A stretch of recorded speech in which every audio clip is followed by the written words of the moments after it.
give me a specific law, then why should I believe you? There's no justification. He's in full debate bro mode. He knows exactly what he just did. He cannot name the law, so he's just going to do this theatrical thing where he's like, what? I have to come up with the number on the top? What? That's crazy. Like, this is just pure fucking theater. The world economy is growing, right? Because a lot of people can buy things. A lot of money can transfer to a lot of different places. Dude, he's like just babbling. He's just babbling incoherently. Oh, a lot of money goes to a lot of different places. A lot of people can buy things. That's the reason why. Like, what an absolute fucking joke. What a fucking clown. How can you possibly know that? Well, I can't know all possible worlds if they wouldn't. Right, exactly. So right off. So you just admit that your claim is stupid. Okay, cool. Stephen, I'm just saying that you're trying to. He's trying to get him to try to like somewhat engage with what he's saying, and he's struggling with it because Stephen's just such a fucking bad faith actor. Economic policy you can't point to in any other country in the world. And we measure. It kind of reminds me of the Steven Crowder video. Steven, where he's out on his porch, he's holding his cigar. He's like, watch it. My first claim is that Donald Trump is unfit to be the U.S. president.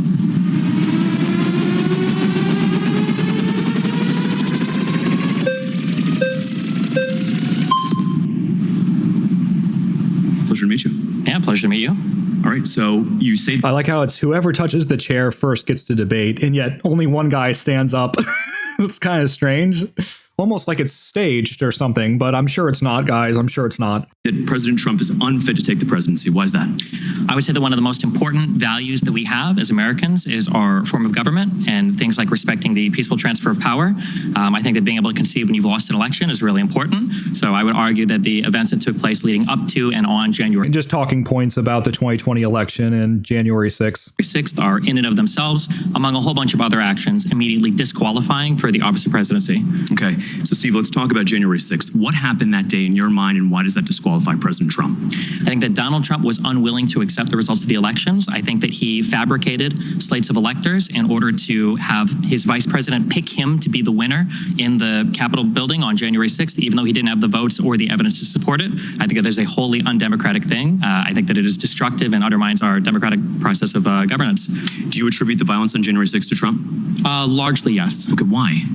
I think that Donald Trump had been stoking the flames a year before the election, saying that the election was going to be rigged. I think that Donald Trump stoked all of these claims basically with no evidence, and then I think that he continued to stoke the flames while fabricating them, that the election had been stolen, that there was voter fraud, and then he invited people on the day of the certification, telling them that their election had been stolen, their country was being taken from them, they needed to fight like hell, that they were going to lose everything. He knew what he was inviting them there for. He knew what he was asking them to do. He knew, yeah. He also told them to go down to the Capitol peacefully and patriotically, right?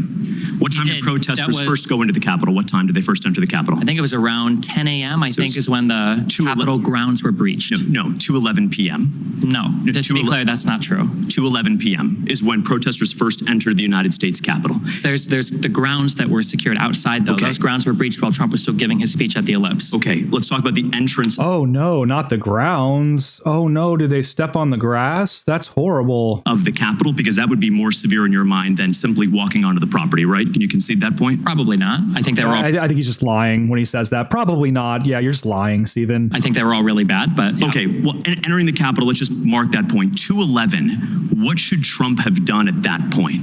As soon as the Capitol grounds themselves were breached, he probably should have put out a statement on social media telling people that they needed to go home instead of telling them that Pence had failed them and basically encouraging the violence to continue. So what if I told you at 2:38 p.m. President Trump tweeted, "Stay peaceful"?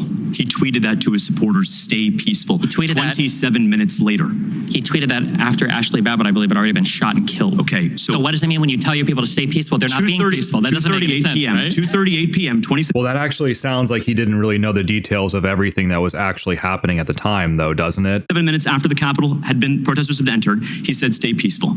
Okay, at 3:13, he said, "Law and order." At 4:17, he posted a video saying, "Go home now." So what on earth was he supposed to have done? I'm not happy about some of the violence that we saw on January 6th, but let's put it in context. Well, wait, you just said it.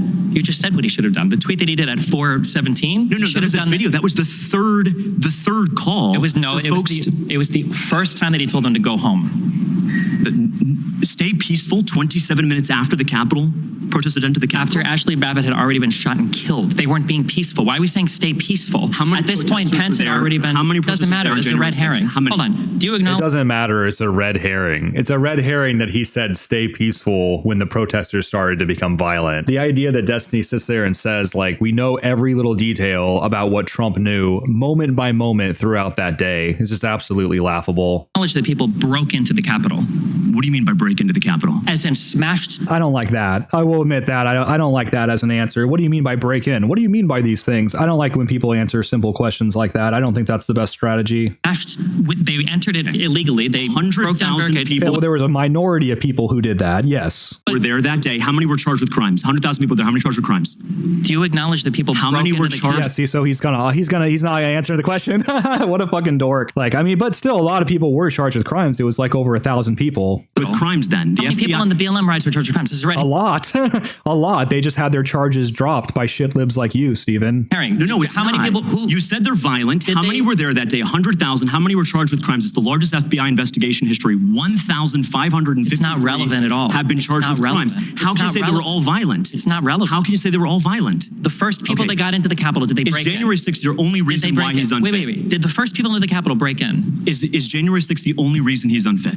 Are you unwilling to answer? Yeah, so he won't answer that. Stephen won't answer that question. I mean, like, Stephen's question's kind of dumb. It's like, were the first people in the building there because they broke into the building? Again, like the autistic breakdown of every single second of the day. I don't understand why we need to do all that. There were people who came into the building. The majority of them were not breaking into the building. They were let in by the security guards, the police. They let them in. They stayed within the velvet rope. They really didn't do anything interesting. They meandered around the building, rearranged some furniture. You know, one douchebag took a picture of him in Nancy Pelosi's office with his feet on the desk. Like, it really wasn't that big of a deal. Really, the only thing that was interesting about it was that that retard cop shot that lady. That was it. Yeah, that was it. That was the only fucking thing that really made it interesting or noteworthy, really. I mean, you know, a couple windows needed to be replaced. I mean, who the fuck cares? To that question. Is January 6th the only Are you reason? unwilling to answer? You can say yes, you don't want to answer it, and then move on because you know the implications are terrible for you. That's Listen, fine if you want The reality to. of the situation is The reality of the situation is people Then broke what is into the the number Capitol. one voter They for delayed. voters? What is the They number- Some people did break in. Other people did not. delayed the What is certification. the number of the one vote. issue? Oh no, delayed the certification of a vote. That's horrible. So Congress had to take a 15-minute smoke break? Oh my, the horror. for They voters? delayed the certification What of is the the number vote. one Did they issue for not? voters? It doesn't. The vote was certified.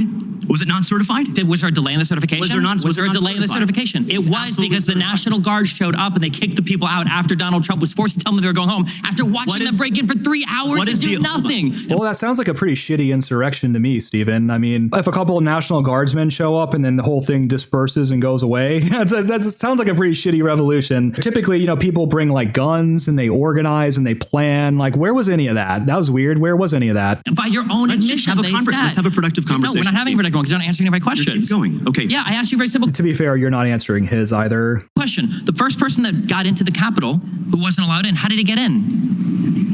They walked into the Capitol. No, they broke in with a riot shield that he's stolen from an officer. Okay, and that makes President Trump unfit for office. Do you acknowledge that that happened? Are we living in the same reality right now? Do you even acknowledge that there that was happened? violence on January 6th. I acknowledge that. There was You 100,000 see how I'm making a protesters. specific claim? 1,500. You know what 1 + 1 is? I do. Dude, like, could you imagine having a conversation with somebody like this? I would really rather be dead. To be honest, I would rather have a conversation with like a child who's just babbling incoherently, you know, then I would have a conversation with somebody like this. I recognize violence happened. Do you know what 1 + 1 is? Do. What is 1 + 1? I think it's 2. Okay, good. Okay, I think. we can answer a question. Math Okay, is let's go. racist. Math is racist, The first person that got into the Capitol building, how did they get in? You are arguing that Bro, it does not matter if they broke in or not. It's irrelevant. So what? Who cares if someone broke into the building? The majority of the people there did not break into the building. They just simply walked into the building because police were not under lockdown orders. So what? What does that prove? Therefore, Orange Man bad. Okay, great. Trump is Hey, let's unfit. try this. Do you know what 2 + 2 is?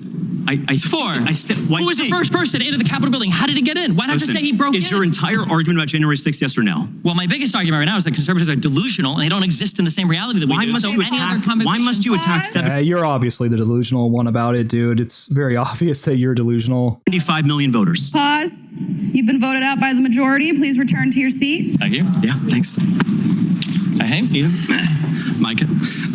Okay, I want to talk about the alternate slate of electors and how historically that has happened before on the Democrat side. Yes, it has. In 1960, JFK against Nixon ran an alternate slate of electors in case it was overturned in Hawaii.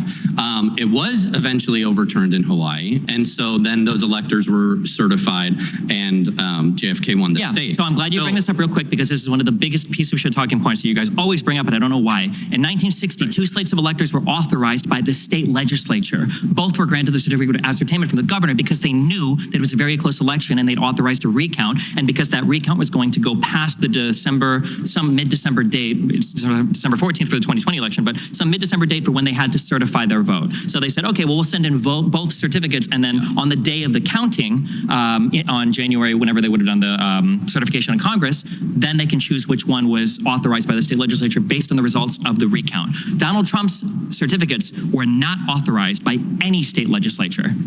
Well, do you acknowledge that? Wait, real quick. Do you acknowledge real quick that none of the 7 slates that were submitted by Donald Trump, none of those were authorized by any state legislature? Can I answer? You're not going to. No, I am. No, I am. Conversation. No. They weren't certified, and why? It's because fraud wasn't found. It wasn't proven in court. No, you're lying. You're lying. They weren't authorized. So you're saying fraud was found? No, you're lying because those legislatures. Wait, what do you say? My line? They're lying because none of those alternate slates were arranged by the state legislatures. They were arranged by Trump and his criminal co-conspirators. None of the state legislatures, none of the state governors authorized those slates of electors. Okay, what's wrong with that?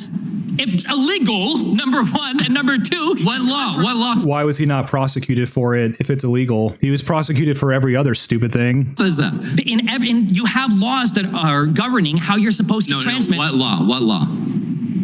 Do you want me to give you the specific statutes? Yeah. You don't have to give him the specific statute. Just say the law. Georgia, Arizona, New Jersey. I don't know them off the top of my head. If you want, you can. You don't need to know the statutes. Just say the law.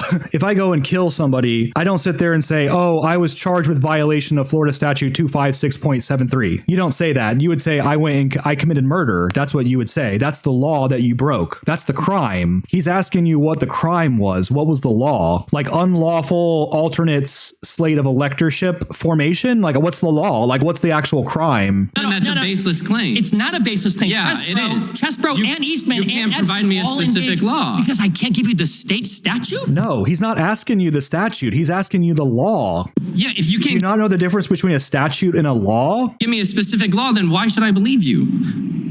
There's no justification. He's in full debate bro mode. He knows exactly what he just did. He cannot name the law, so he's just going to do this theatrical thing where he's like, what? I have to come up with the number on the top? What? That's crazy. Like, this is just pure fucking theater. For that, you have to provide evidence for that. Hold on. On the contrary, are you claiming there's no formal process that's codified in the legislature for how to send transmit your electoral votes? Do they just Did he say all that? do it randomly? No, of course. Did he say all that? You're floundering because you said something stupid, Steven. Of course I'm saying, of course there's laws that are involved, but you can't point to the specific law that says that is. I don't know the numbers. And so your claim is Again, dude, you're just repeating yourself. You don't need to know the fucking statute to know the law. baseless. It's always crazy to see that you guys will carry water. Even Trump's own people don't deny this because they know that they're dead to rights because the emails have leaked, the conversations have leaked, the Twitter posts are there that we can see. No. What email leaks? What are you talking about? Yeah, Trump sent an email saying, oh, by the way, guys, I'm rigging the 2020 election. Hope that's cool with you guys. It's like so stupid. Like, what are you talking about? No. Really, what did I just say that was wrong? What one thing that I just said that was incorrect? You're getting upset because I'm pressing you on. No, I'm not. You're not pressing me at all. Yeah, you're getting upset. Floundering. Dude. You're like a magic Projection. carp. Oh yeah, Pokemon reference. That's great. Yeah, good job, buddy. You're doing great. You have no idea what you're talking about. When you have to result to personal insults, that's when you know you're losing. You already said that I was lying. So you can't name a single thing I'm incorrect. Yeah. You said he was lying right from the beginning, though, Steven. I can name multiple things you've been incorrect about. You were incorrect. And then now you're not letting me get a word. I think you're just speaking for yourself. You're making yourself look foolish. Okay, go ahead. But okay, yeah. I mean, there's 10 seconds. Let's go. Give me your hardest claim. Again, it was for the same reason. You can compare the election. I kind of wish they didn't know how much time they had left. That would be better, because they look over at the clock and they realize there's no real point in saying anything else at this point. Of 1960 to 2020, it's the exact same thing. They did that in case there were... It probably wasn't the same thing, but who cares? Who gives a shit? Who cares? In case their cases Okay, pause. actually came to fraud That's and they time. found fraud in the election. That's time. Micah, please return to your seat. My next claim You know, Steven really doesn't want to shake hands with these people. He's just like, ugh. is that Harris would be a better president for immigration and the border than Donald Trump. Oh my God. Are you joking? What an absolutely stupid fucking position.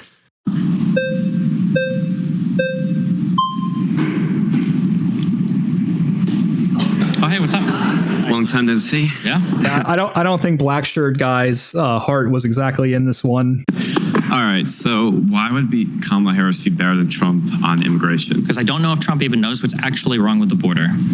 He doesn't know what do you mean by that? Yeah, what does that mean? I think that Republicans don't know what is happening right now with the problems with the immigration system. A lot of people think that the issue is with illegal immigration. It's not. The problem is that our asylum process is completely and totally broken right now.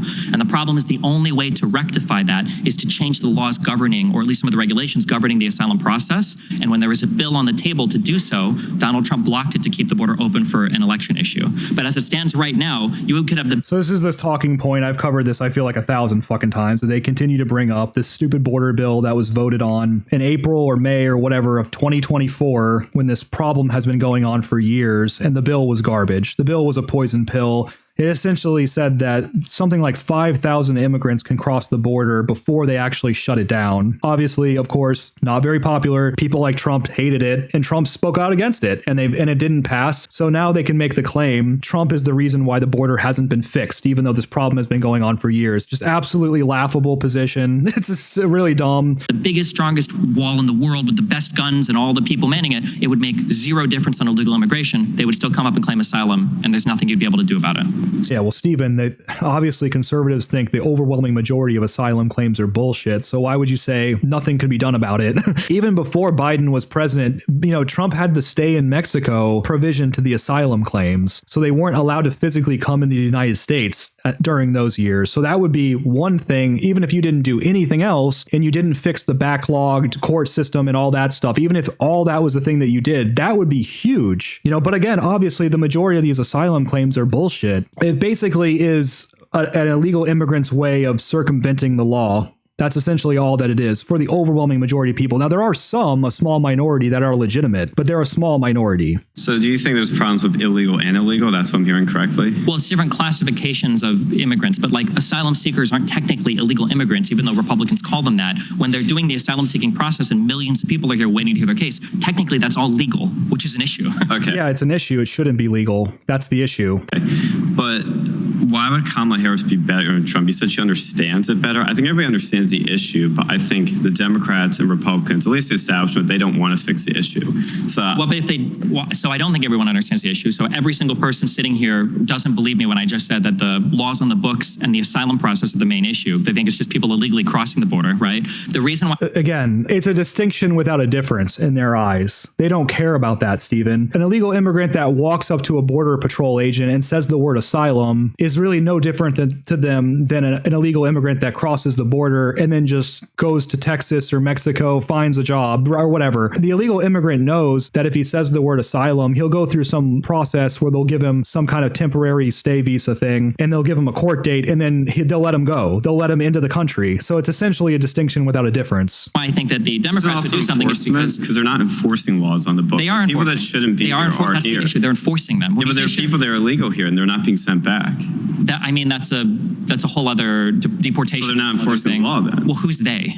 The government. Which one? The state governments or the federal All government? of them. Well, the federal government doesn't have the resources to go in and try and find every single potential illegal immigrant in the United States. There's a whole bunch of we issues. just sent how many billions? Again, we're just so powerless to do anything about this, guys. I mean, we're just so powerless. I mean, yeah, we have thousands of nuclear weapons that can basically just destroy the entire world. And we have 13 aircraft carriers, 12, whatever. But we just can't do anything about this, guys. It's just so laughable.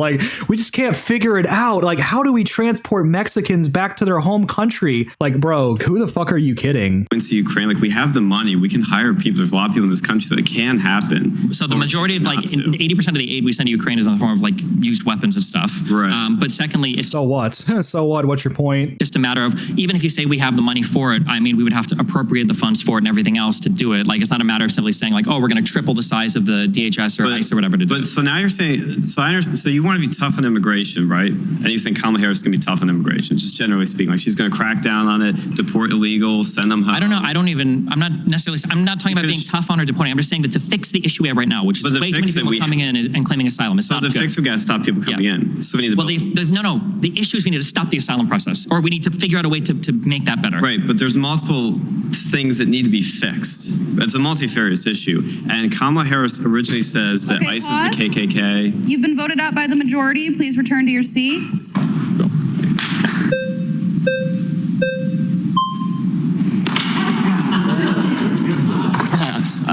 I'm Luke, by the way. Nice to meet you. So I just wanted to briefly talk about, you're talking about this Senate bill that failed the House. What is your argument with that? Because as far as my knowledge with this bill, it was $118 billion. That was the financial standing within this bill. Within that, $60 billion of that $118 billion was going to go towards Ukraine. Only 20. Why did he furrow his brow there? He'd never heard that before? They did vote again without the Ukraine stuff and the Israel stuff. I have the chart with me. Only $20 billion was going to go towards the border. $10 billion was going to go towards Gaza. $14 billion was going to go towards Israel.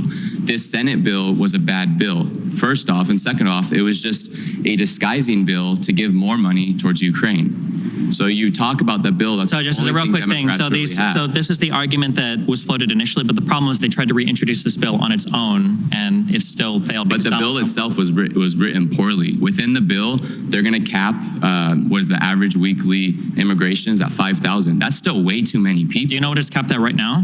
Who cares? What is it capped at? Nothing. That's why it was a good idea. This is just such a retarded argument. Hey guys, there's a big problem at the border today. So what we should do is we should agree to a slight, we're getting fucked, but we're not quite getting as fucked as bad as we are today. Like, how about we just don't get fucked at all? Like, how about that? Like, how silly is this argument? Yeah. 5,000 is still way too much. Why don't they cap it at less? What they allowed it to. Why don't they cap it at like 0 or a couple hundred or something? I mean, do you think Trump would have opposed it if it had been capped at a reasonable number? 5,000 people a day is what, 1.5 million people a year or some fucking crazy shit like that? Like, yeah, hello, like that's a fucking lot of people. What they allowed it to do is it allowed it to say if there were too many people coming in, they could put a 2-week moratorium and completely shut down people that were coming to the country to seek asylum. But that was one thing that the bill would have allowed it to do. That right now they don't have the ability to do. These are for individuals. They are doing their job. These are the individuals that are not, or that are seeking. Well, they're doing their job. They're just basically told to turn a blind eye about illegal immigration, and essentially they're told to help these asylum seekers go through this process, which is basically a circumvention of the law. Asylum. Do you know how many individuals that seek asylum actually filed their paperwork for asylum? Well, if you're coming here to get it's less than half. If you're coming here to get a slip to go to they're court, using then they have asylum as an excuse. The process which comes with people that come for asylum, the easiest and most, I guess, used process, they come typically through San Diego or Arizona. They put these individuals on a freight train, send that train to New York. They house them typically at the Roosevelt Hotel. Other hotels in New York also being used. Then they get... It's millions of people. They're sending them all over the country. But yeah, obviously it's very, very expensive to house them and feed them and all this stuff. It's like tens of billions of dollars to take care of these people. Them an identification bracelet that has a number, basically like Nazi Germany. All of this is fine, but the reality... Stupid point. Nazi Germany. Well, first of all, they tattooed the number. They didn't give them a bracelet. All those Jews walking around Auschwitz with those bracelets. It's kind of silly. Please let me finish talking. It doesn't matter. I'm respecting you. Have some respect. Okay, let's talk about the asylum process. Okay. Right? If Democrats wanted to allocate more money to the judges to process the claims faster, to allocate more money to border security to make sure people were coming in illegally, and then to be able to put a moratorium if too many people were coming in, wouldn't all of these things help? Oh, maybe they should have done that like in 2022 or 2021. Stephen, maybe that's when they should have done that, not 2024. And again, maybe they would have helped marginally, but it's not getting to the root of the fucking problem. If only less than 50% of people that are actually coming for asylum are filing their paperwork, none of that matters.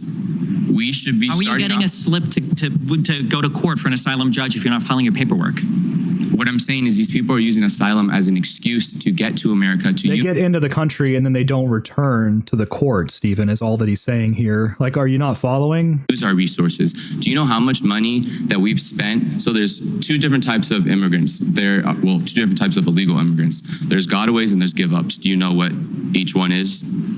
Catch and release versus so give-ups are individuals that typically their families are typically asylum seekers that they intentionally want to get processed through border control. Gotaways are typically criminals, which there's 14,000 murderers right now that are within our country coming through the border.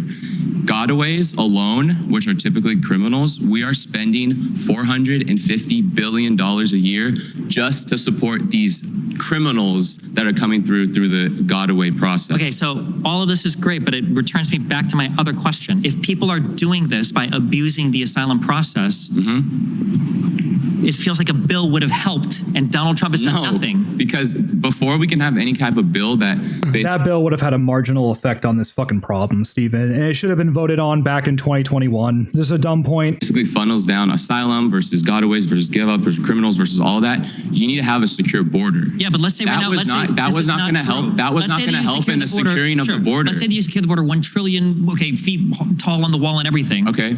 Everybody else comes up and they still do the exact same asylum claiming process. What do you mean everybody comes up? As in you go to a port of entry and you say, hey, I'm here to claim asylum. And if you have a closed border that has a stricter process for whoever's coming through, which one of those processes, which was extremely effective, was our Remain in Mexico Act. So it wasn't that effective? Yes, it was. The Biden administration revoked that act as well as 94 executive orders that Trump installed during its administration. There was a reason that our border had a 50-year all-time low. And I want to ask you a question. Let me ask you a question, please. Do you condemn 14-year-olds being yes or no? Number two. Yes or no? Number two. He doesn't. Do you condemn 14-year-olds being obviously? It's a silly emotional appeal argument. He shouldn't have gone there. Obviously, Stephen's going to say, of course, I don't support it. Do you condemn? I'm not going to play this game. Do you condemn Lincoln Riley's murderer? Number two. Like, obviously, immigrants do commit crime. It's a shitlib talking point to claim that they commit less crime than the Native American, the Native Americans, not the Native Americans. But it's not really the best point to just like, oh, this girl was murdered, therefore we shouldn't have immigrants. I don't really buy that. That's not really like the best argument. And it's never really a good thing to, do an emotional appeal. I just don't think that that's a good strategy. And murdered her, who was coming through an illegal Gotaway process. Do you condemn that? I don't care how they got here. I would always condemn the 321,000 missing children right now that we cannot find at the border. I don't even think that number is real. Yes, it is. I like how they fact checked him in real time. Oh yeah, Stephen, believe it or not, there are actually a lot of problems with letting 10+ million people into the country, just setting them free and kind of hoping everything works out. Imagine that, Stephen, that some of them commit crime, some of them result in missing children, all these problems. They get exploited and abused. Like, yeah, imagine that. Imagine that, especially when we're talking about like third world people that come from a country that really doesn't have the best track record with law and order. I mean, yeah, imagine that, Stephen. It's 321,000. I know, I've heard all the fake numbers before. Yeah, fake numbers. Yeah, no, it's all bullshit, bro. And it's just made up. It doesn't exist. Where? Children. Do you understand? So wait. La, I can't hear you. How I'm giving you facts right now that are presented through ICE, that are presented through FEMA. How do you have a security? He's just got to talk over him the whole time. Comprehension of the issue. It's just numbers. You're just regurgitating them. Comprehension. Well, they're facts, Stephen. I'm asking you a very simple question. Let's say that you secure the border. How does it help the asylum process? To get people amped up. People are dying. Kids are being trafficked. I'm asking you a simple question. Drugs are coming through. Fentanyl is at an all-time high. 90% of the fentanyl in this country comes in through legal people. It's not always trafficked into illegals. Yes, it is. During the Biden administration, fentanyl, an average yearly pound of fentanyl is 15,000. It's exceeding 15,000. During the Trump administration, it was less than 25. That's more numbers that have nothing to do with what we're talking about right now. Yes, it's just random numbers. From that. No, you don't understand the issue. Yes, I know they're facts. People are dying here. That's all you're great. concerned about is trying to be right. I'm People concerned are about Trump. dying. The difference is Do I you want to care fix about the people problem. dying? You don't. Yes or no? You don't. If you Really, I don't? You don't. I don't get his point. Like, I don't get Steven's point. Like, the drugs come in through what? I mean, they're coming in illegally either which way. Like, why would you not prefer, ideally, the borders to be secure? Though, I don't get that. Like, in the very least, it's not going to hurt the problem. But the point he made about the asylum claims, basically saying, well, securing the border isn't going to make the asylum case any better. But, like, again, same thing. Like, but it wouldn't make it worse. You know, I mean, the majority of these asylum claims, one, they should only be even considered if they're strong cases, for starters. Secondly, they need to prove that they attempted asylum claims in neighboring countries before making a claim here in the United States. That's number two. Number three, they should be forced to stay either in their home country or in Mexico until their claim is processed. But fundamentally, yes, I do agree that there does need to be more resources put into the court system. I agree with that. But like, that's not the main point, though. The main point is that most of them, the overwhelming majority of them, don't have legitimate cases. They don't belong here in this country. They belong in another country, in their home country, preferably, but they don't belong here. Don't care. Really? You don't give How would I not care? because you're supporting the president that blocked the bill that would have fixed the problems. You don't give Ooh, he blocked that bill in 2024. Wow. fuck about it. By the way, I don't think the president gets to block a bill. I'm pretty sure that's not how bills work. I mean, they can veto a bill if they are the president at the time. Yeah, that's how that works. If they're not president at the time, though, they don't get to just block a bill. You that don't kept care. our When you borders see, secure. the Rileys or the Lincoln Rileys and all these people getting killed, you're thinking, yes, it's an election issue, which is what Donald Trump thought when he blocked the bill. So you're saying that I was excited like how you Fucking jugulars are bulging on both these guys, which is funny. But Steven's making bad points here, obviously. were excited that Corey was shot? You're excited. You are excited when a person dies to an illegal immigrant, but when something goes to get done about it, you champion Trump when he blocks the bill. The bill was That's a it. bad bill. That's Period. it. So stupid. It's just dumb. I mean, the bill was garbage. Trump doesn't have the ability to block a bill. He wasn't the president at the time. He doesn't have veto power. You know, he didn't support the bill and it got voted down. So what? It was a bad bill. I love how these people sit there and like pretend as if that bill did not allow 5,000 people to basically illegally come into the country every fucking day. Like, are you out of your mind? Take that part of the bill out and then get back to me about the other stuff in the bill. And if Trump didn't support it, I think you might actually have an argument. But that's not what they did. They took out the stuff that was funding for Ukraine and Israel and all these other things, which is good, but they should have taken out the main problem that Trump had with the bill, which was the 5,000 a day. Really, what legislation did Donald Trump pass in his 4 years as president? He had closed borders. He had the Remain in Mexico Act. That doesn't sound like a bill. Remain in Mexico, by the way, was responsible for keeping like 10,000 immigrants away a year, which is basically nothing. Title 42 is COVID. He gets no credit for that. Next. Title 42. I mean, again, 10,000 a year is better than zero. But again, you have to look at it like during Trump's administration,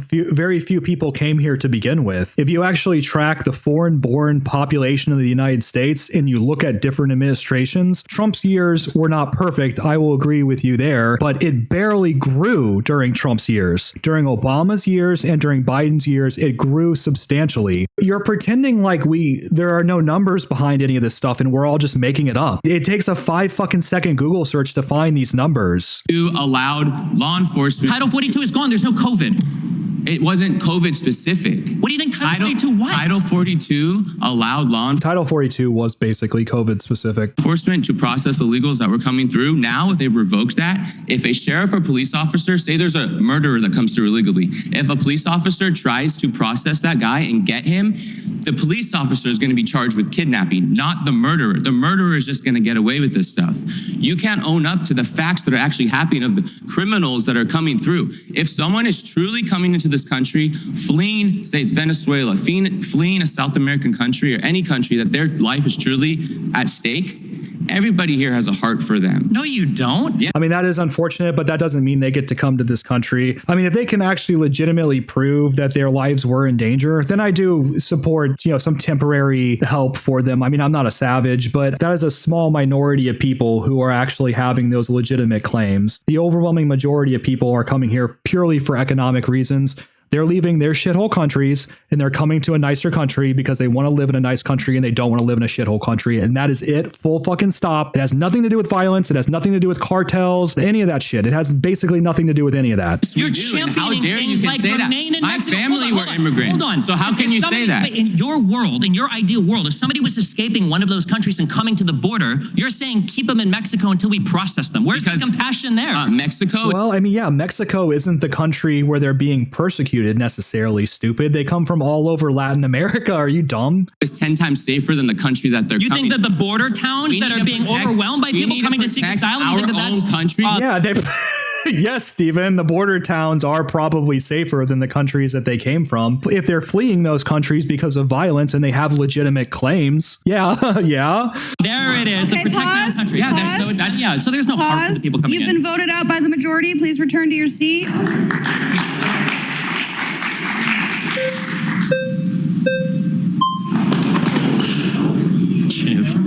I'm glad we agree that there's a problem with the asylum system.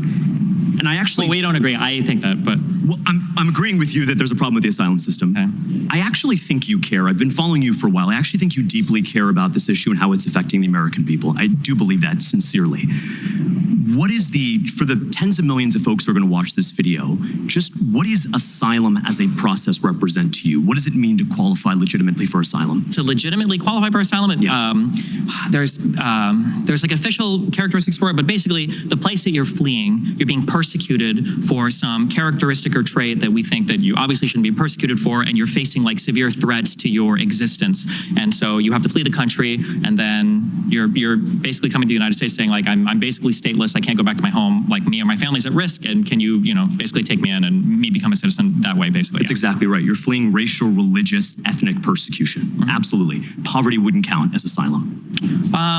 It's a fact. Poverty doesn't count. You have to be fleeing a particular type of persecution. If poverty is a coincident factor there, but the persecution is the key. Sure, I'm gonna hesitantly agree with you, but like let's say you're facing It's obviously true, Stephen, you fucking idiot. poverty in like Syria. That would mean everybody who ever comes into this country illegally would have a legitimate asylum claim because they're all coming from shithole countries, dude. What are you, stupid? Where it's like a collapsed state, then it's like I can see that being different. But in general, yeah. But if you're just poor, you probably shouldn't be able to come here and seek asylum for that. I Absolutely. agree with that. And so that's why 90% of asylum claims are rejected. Let's talk about Remain in Mexico. You brought up that you think it was a failure, it seems. Yes. Why is that? One, I think there were a lot of lawsuits in the United States that were starting to look promising. I think in terms of overturning it, I think the Bullshit. Yeah, bullshit. ACLU had gotten a victory in the 11th Circuit or the 9th Circuit.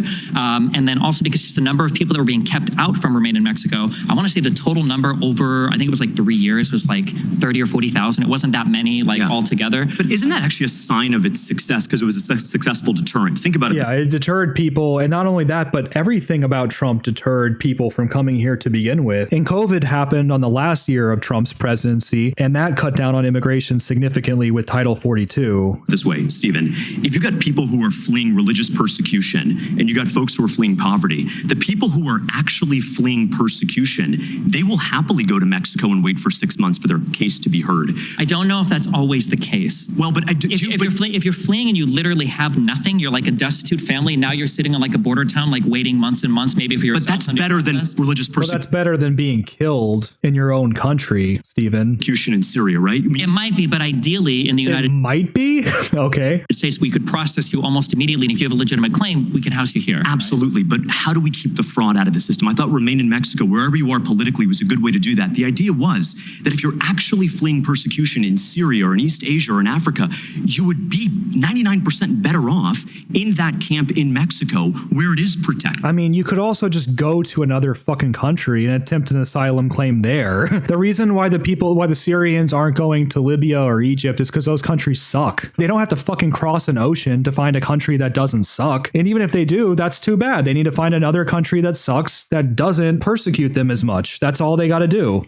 Where you have food, where you have humanitarian resources, that keeps the fraud claims out. And so to this bipartisan border bill, well, first and foremost, 9 Democrats, including Elizabeth Warren, actually voted against it. So Donald Trump didn't kill it. Donald Trump was opposed to it for the same reasons that many Republicans and some Democrats to be clear, would that bill have passed without Donald Trump telling Republicans not to vote for it? No, it would not have. Okay, that's completely and totally incorrect. But what's your proof of that? Well, listen, let's just talk about the substance of it. Well, the proof is that like it would have passed. People like McConnell, people like Cruz are literally saying like we're not voting on this bill because Donald Trump has told us to pull a plug on it. But the idea was that it was going to pass. So what? Yeah, I doubt that it was that blunt. Yeah, we would have voted on this bill, but Trump doesn't like it, so we're just not going to vote for it. Sure, buddy, if you say so. That bill have done to deter the fraudulent asylum claims that are keeping out legitimate folks who are fleeing persecution? Well, I think that right now the biggest there's an amalgamation of laws that make it so that because the asylum system was so backed up. Yeah, I know that if I go to the United States, even if my claim is total bullshit, I can run to a port, claim that I'm an asylum seeker, and I know that they can't process me right now, so I get a slip saying, okay, we'll come back to court in a year or two, and it's like, I'm in, and you're done. At that point, you just disappear, right? But if they could process you almost immediately, you show up and you're like, hey, I'm a asylum seeker. It's like, oh, cool, we'll come talk to the judge. You're like, okay, well, f me. Then the motivation to come in and try to get in fraudulently that way, I think, dramatically decreases. And one of the big things that the bill helped with was providing a lot more judges that would be allocated for these things and a lot more funding for it, et cetera. So just to correct that point, there weren't actually judges. They were funding custom officers who don't have law degrees, who are biased one way, who are more likely to approve asylum claims that might end up proving fraudulent. I think. Wait, hold on. Who processes the asylum claims? If eventually you have to sit in front of a judge. No. And just clearly here, customs officers under the bipartisan border bill would be then given authority to process these claims. They don't have law degrees. They aren't judges. Judges typically kick these cases, but in this particular bill by Langford, it would actually be customs officers.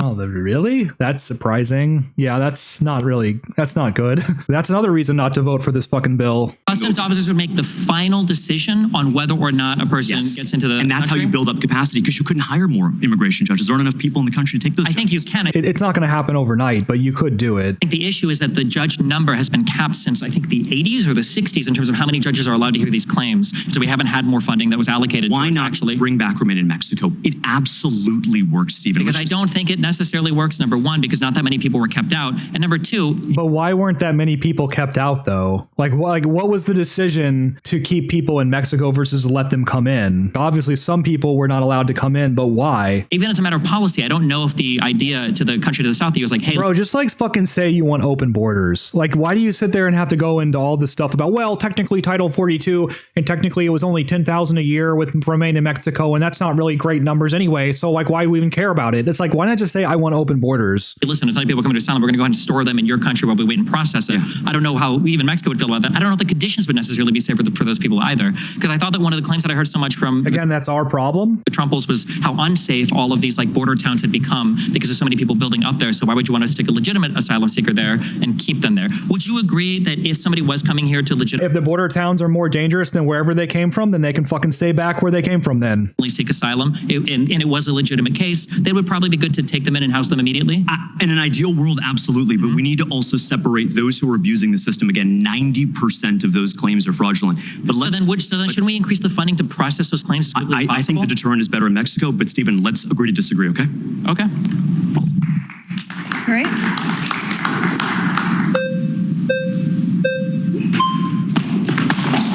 They're also not mutually exclusive anyway. I mean, you could obviously also fund the judges, but also have Remain in Mexico and also have a border wall and also take immigration serious. Like these are like none of these things are mutually exclusive. You could do all of these things. Jeez. What's up? Right. Okay, actually, he's been snubbed now twice, so I'm sorry. I'm going to let him have it. Hi. What's up? Okay, I guess the judge ultimately gets the decision as to who gets to sit in the chair because he's been snubbed, whatever that means. So I guess the rule of who touches the chair first just gets thrown out if you've been snubbed a couple of times. Okay. What's up? I'll get you next time. Okay? So my issue with the bipartisan border bill is that it only gets activated on a mandatory basis if there are 5,000 people. I mean, there would obviously be a disadvantage for the people who are sitting behind Stephen because they can't get to the chair as quickly because they're farther away, but whatever. I mean, it's just a dumb format, really. It's just this whole thing is dumb. It's also fake and staged and choreographed anyway. People per day crossing the border. I agree with you that the asylum process is the problem, but that bill also expands protections for asylees or people seeking asylum, the bipartisan border bill, which is a problem. I think that HR 2 is much more effective at preventing like people abusing the legal. HR 2 might have been more effective from a conservative standpoint, but that bill was DOA, and everybody knew it. Because Democrats didn't want to vote for it. Because I don't even know if it would have had Republicans. Do you think that it would be a win for Democrats if they passed HR 2? Like, politically speaking? Probably not. That bill went much further. You don't think that it would be good for Joe Biden's image? No. I think that really? I would have to go back and read it because I think that bill was way more extreme in terms of like processing people. I don't think it was a very popular Yeah, it eliminated parole, which I think is a good thing. There are a couple other things, like I haven't read but it. The bill was DOA. There was no there was no chance in hell that was passing anything. The bipartisan border bill was terrible too. No, the bipartisan border bill was terrible. that would have passed less Donald Trump. Right, but it didn't address the current issue. There's about 1,000. Yeah, that's just your opinion, though, dude. Address it. It might not. You could say it might not have addressed it adequately, but it would have been a big step in that direction. There are about right, but the issue would have to get about twice as bad as it currently is. There's about 1,900 people who cross per day currently. currently, under the bipartisan border bill, on a mandatory basis, the emergency powers could only be activated if 5,000 people crossed over the border daily over a 7-day period, right? Yeah, but then after that happens, you can shut the border down for 2 weeks and process 0 But you claims. can only, the bill, the emergency powers given in the bill can only be used for 270 days of the first calendar year, 225 of the second, and 180 of the third. And in addition to that, if it drops below 70% of that mandatory number, 5,000, which is about 3,750, which is almost exactly double what it currently is, it gets automatically rescinded. The powers go away. I don't believe the powers. Yes, go away. I they believe do. They have the ability. Stephen, Hold on. read How the can bill. anybody come in if they're not if they're processing 0 claims? Wait, what do you mean? If they're processing 0 claims, once they No, hit it's not on that the basis of threshold- claim. It's on the basis of crossers. So 5,000. No, but it's just on asylum claims as well. That was the nice thing about it. We don't have an issue right now with illegal immigrants coming into this country. We have a problem right now. Absolutely, I know. we do. Yeah, stay fucking mad. That's so silly. It's just delusional. I mean, or he's doing some semantic thing. Well, it's not the illegals, it's the asylum seekers. It's like, bro, the only difference is that illegals learn that they can just say the word asylum and get to stay in the country. So they're doing that instead to basically just circumvent the law. That's all that's happening here. You guys can't fucking read. That's fine. You can't read, Trumples. Cry more, Trumples. Learn how to read. Problem that we have right now is with asylum seekers. I agree with not you. illegal immigrants. I agree right? with you. And this bill moratorium was- expanded protections for asylum seekers. Yeah, but it also gave the ability for the border to your shut down argument is asylum. dead on arrival. No, Yeah. 2 Yeah, weeks yes, it shutdown. What is our moratorium right now on people claiming asylum? I don't know what the 0. It's nothing. Right. So this would be better. Definitely. Oh, well, why couldn't it just be 50,000 a day then, Stephen? Like, I mean, that's better than 0. Trump didn't vote for it? Well, I guess he doesn't actually care about the border. It's like, bro, this is a dumb argument. The bill was garbage. It was voted down because it sucked, period. This isn't that deep. Initially. You said earlier that like you were talking about I forget who it was with like the 5,000 cap on a mandatory basis or whatever. It's not a cap. That's not a cap on like. No, it's like a 7-day rolling average. Let me finish. Yeah. It's not a cap on how many people can come into the border. Obviously, 0 people are allowed to illegally cross the border, right? But wait, I'm people not coming for asylum are not illegal, right? Do you acknowledge that? People coming and claiming asylum. Yes. I agree with you. Let me land my plane. Okay. So that's not a cap on how many people can cross the border. Obviously, it's illegal for anybody to cross the border. It's a cap on power. Okay, pause. Sorry, time's up. Okay. It's just a fucking stupid format. Like, let's just like interrupt them in the middle of a conversation. Cool. Please return to your seat. It's good talking, man. My next claim is that Donald Trump's economic plans would increase inflation and devastate the economy. So he's just going to yap about the tariffs for 30 minutes. Okay, great. Okay? So under the Trump administration, inflation was consistently at 2%. Under Biden-Harris, it's 5.5. What do you think the biggest contributor to the Biden-Harris inflation has been? Well, you could say COVID, monetary policy, COVID spending, supply issues because of COVID. the supply chain, but I would say the bills that they passed, the Inflation Reduction Act, had nothing to do with inflation. The only reason inflation's kind of at 2.5 now is because they raised interest rates. It has nothing to do with what they've done. Okay, so Nothing to do with their policy. what was the huge event that probably triggered a ton of inflation because of all the knock-on effects from it? There was a really big event that happened in the past 5 You're years. referring to COVID? Yeah. Okay. Okay. So COVID happened. So if we look at Donald Trump's administration and we look at what he did, he ran massive budget deficits. He did nothing to cut spending. He did giant tax cuts, right? And he pressured the Fed to keep interest rates Well, low. Harris adds like $1 trillion per year to the Yeah, but at least they can argue for why they would have deficits, right? Because they're trying to save us from a massive recession. Oh God, this lady's tits are so distracting. I mean, God damn. Which more or less they did. We already hit recession a couple times. No, not really, no. Yeah, by the letter of the law we have. Okay, if you want to say that we have, then it was a soft landing at worst. Okay, but it's nowhere near as bad as it could have been. But at least we were coming into an economic crisis they probably had to spend for. Why Slow down, bro. You can tell he took a line of coke before doing this. did Donald Trump run massive budget deficits when he was sitting on a great economy that he inherited from Obama? Because he's a Republican, Steven. That's why. Because he wanted tax cuts. Because again, that same argument they always use, dude. They think that tax cuts are going to lead to economic growth and the deficits really are not that important. That's basically what Republicans think. It wasn't a great economy. It was an amazing economy. The stock markets were posting all-time highs for like 3 or 4 years before he even came into office. And the guy even higher under him. They did. They continued to grow, yes. But why did he have to run budget deficits to do that? I mean, Obama ran budget deficits as well, and then Biden ran budget deficits. They've all run budget deficits. So what? The last president that didn't run budget deficits was Clinton, and Clinton barely didn't run budget deficits. So what? Tax cuts actually helped everyone. It helped me as a middle class person. Of course, because he did deficit spending. Deficit spending always helps. It gives you more money. Yeah.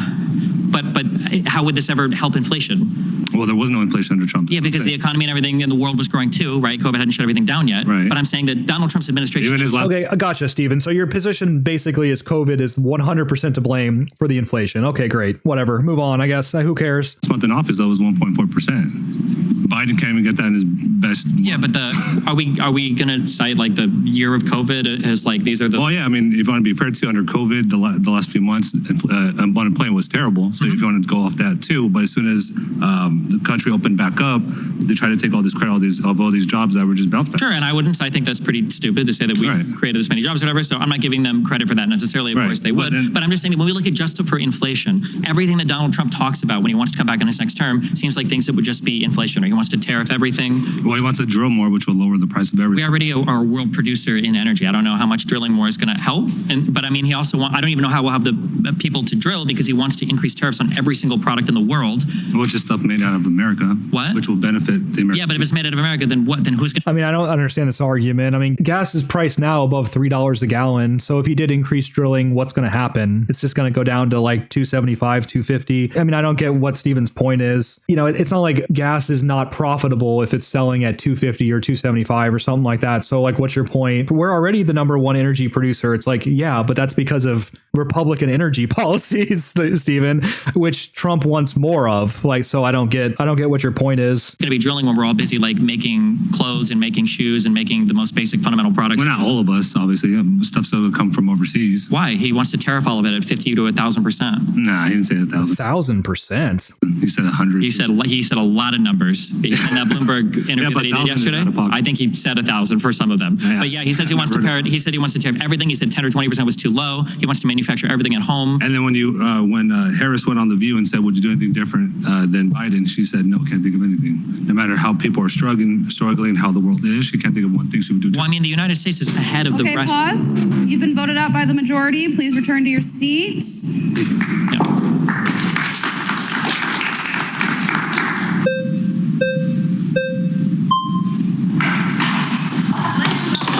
Oh shit. That looked bad, bro. Can we get an instant replay of that one? Jesus. He really wants to talk with you, man.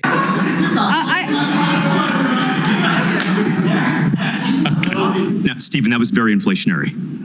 Okay, that was very high. Well, hold on. To be clear, I'm not a huge fan of just like stimulus stuff because I think it has a lot of inflationary pressures. Sure. I think forgiving student loan debt, I think would also be massively inflationary in a lot of bad ways. But none of those even come close to the total economic destruction that would be wrought on this country with across the board universal tariffs to every country in the world. Were you concerned by the? It's just silly. I mean, it's just dumb. I mean, America had inflation basically for every year of its history until the last like 100 years or so. The economy was not devastated because of them. I mean, like, yeah, obviously the particularly bad tariffs during the Great Depression did exacerbate the Great Depression, no doubt. But again, like that was from a position where there already were tariffs that they basically doubled down on. You know, now we have no tariffs basically. So it's a completely different situation. Tariffs in the first term? Yes. Okay. Why didn't we see the inflation in the first term under Trump? Oh, fuck yes.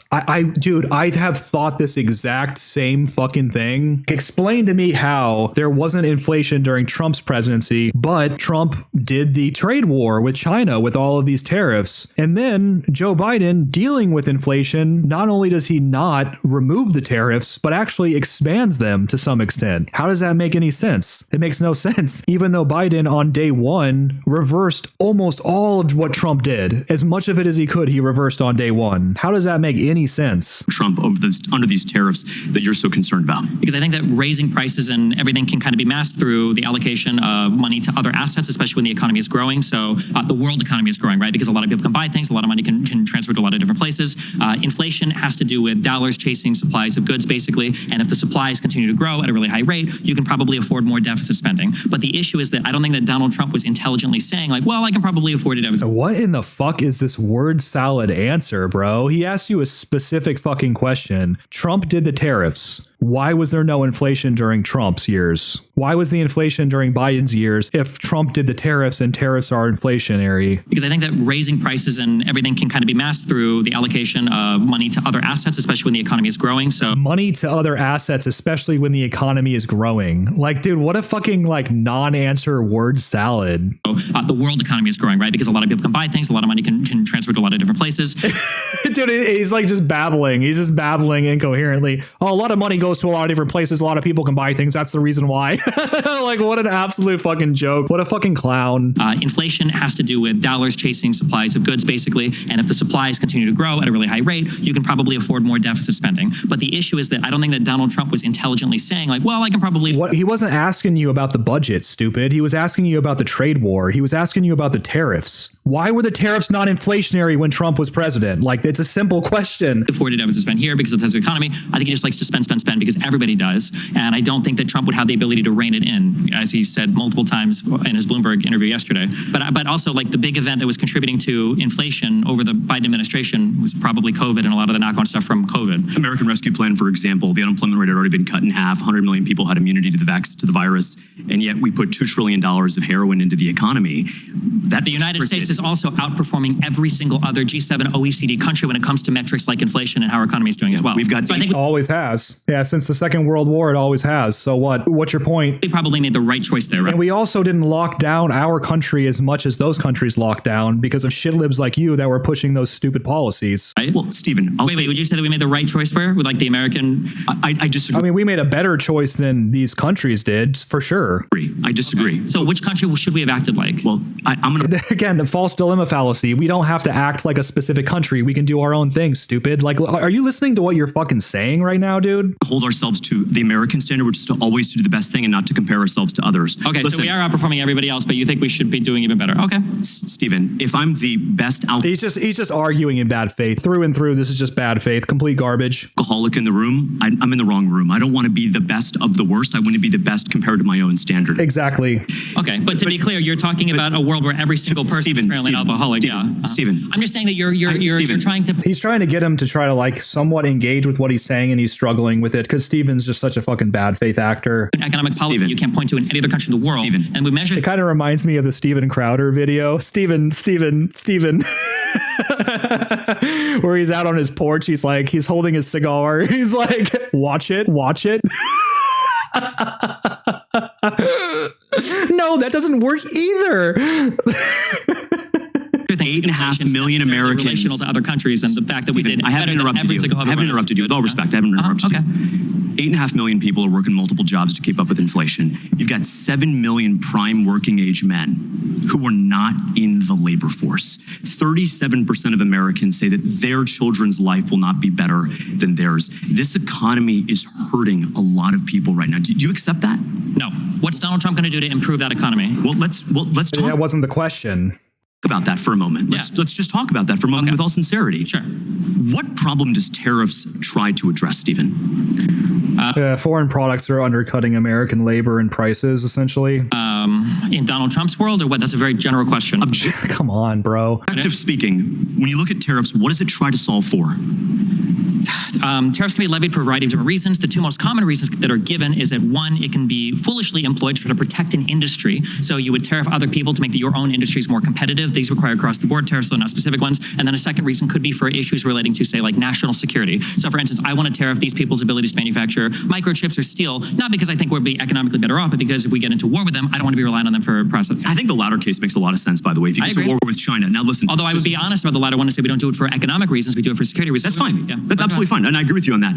Does China have tariffs on us? Yes. Does Europe have tariffs on us? Yes. It's not free trade when they're rigging it against us and charging us to send our products over there. So the question is, Stephen, if they're putting tariffs on us, hurting our workers, hollowing out places from Middletown, Ohio to parts of Appalachia, why can't we put in place a deterrent that says, look, if you're going to rig the system against American workers, we are going to level the playing field. We got a real problem in this country, by the way. If this was, Half hold on, of real work- quick. But Stephen, I want to just, Stephen. You asked me a question. You asked me a question. But- Whatever economic plan or whatever you're talking about using tariffs, sure, I'm fine with that. Yeah. Whatever you're saying, that was nothing to do with the Trump administration. What you're saying is you're talking about getting into a tariff war to try to bring tariffs down or to force somebody to engage in negotiations to bring tariff down in order to re-enter trade agreements. Kind of like when Donald Trump renegotiated NAFTA into the U.S. Mexico-Canada trade agreement, right? And But you know what he however, used? Hold on, but Stephen. you can't just say Stephen, Donald Trump he doesn't used say the threat of tariffs that's great. to bring them but to the Donald Trump negotiating is not table. talking about using tariffs to get more people to negotiate. He wants to create an autarky. That's his goal. Do you acknowledge that Donald Trump wants us to manufacture everything at home? That's all of his rhetoric. Do you No. acknowledge? He doesn't say that. Okay. No, Stephen, just one second. Yeah. Well, first of all, I mean, the country becoming more self-sufficient, I don't know why that would necessarily be a bad thing in and of itself. I'm kind of confused as to why that's bad. He wants us to employ the working men and women of this country to give them a fair shot. Our unemployment we're is losing already 100,000 less than people 5%. to opioids every year. We're already We're below, losing 900 nothing to do with people. employment. What do We're you already mean? below. Hold on. We're already below Stephen. what the employment should be. We're already below 5%. Stephen, 7 million working age men are not in the labor That's force. a great number. I don't know what that number. Hold on. Do you acknowledge that? Hold on. Do you Stephen. What? Below 5% is not really the metric I would use. I would say 3%, but whatever. Stephen, just one sec. Half of working age men who are not in the labor force are taking opioid painkillers every day. Is that true? Half? The broken But that's not really necessarily specifically related to what we're talking about. Steven's like, I'm one of those people. industrial... No, it's meth. It's meth. I'm sorry. No, like literally, like he had to cancel a debate with, I think it was like Mark Collette. Don't quote me on that, because he was like literally doing drugs. Like he did meth. He did meth on accident and got high. policies of this country. And you think having from them George manufacture Bush shoes that to aren't Bill being made in Clinton? China is going to magically get rid of that problem? No, Stephen. None of this has no. anything to do Does with New Balance anything. make in America? Yes or no? None of this Does has to do New with Balance make in anything. America? I don't know. For the finally assembly, Yes, they maybe? do. Okay. Yes, they do. But here's the thing, Stephen. What's the point of that? Stephen. Stephen. Do you think that we can manufacture every single good we No, consume I at don't home? think so. Okay. I don't think so. What is the goal of 1,000 or 500 or whatever, 100%? Where are tariff? Teslas made? Where are Teslas made? Where's the best-selling car in America made? In the world, rather. Where's it made? I don't, when you say Right where's here in it- America. Hold on, Right what do you here in mean by that? America. Every single part? No, the final assembly, a large... Do you understand that yesterday when Donald Trump was doing his interview with Bloomberg, he made fun of that. Donald Trump shit on companies like Tesla when he said, we do the final assembly here, we could have children do that. It's just throwing together Legos. Donald Trump doesn't like final assembly. Donald Trump wants not just the Tesla final assembly here, but all the batteries, all of the steel, every single component of that made in America. Again, your plan... I don't see what's wrong with that, though. And so- I mean, it's not going to happen, but certainly we could take steps towards that direction. But so what? What's the problem? Sounds great. That sounds like an ordinary, like decent economic plan. Donald Trump's plan is autarky. It's ridiculous. I'm glad you like my plan. Thanks. Okay, if you run for president, I'll support it. I appreciate it.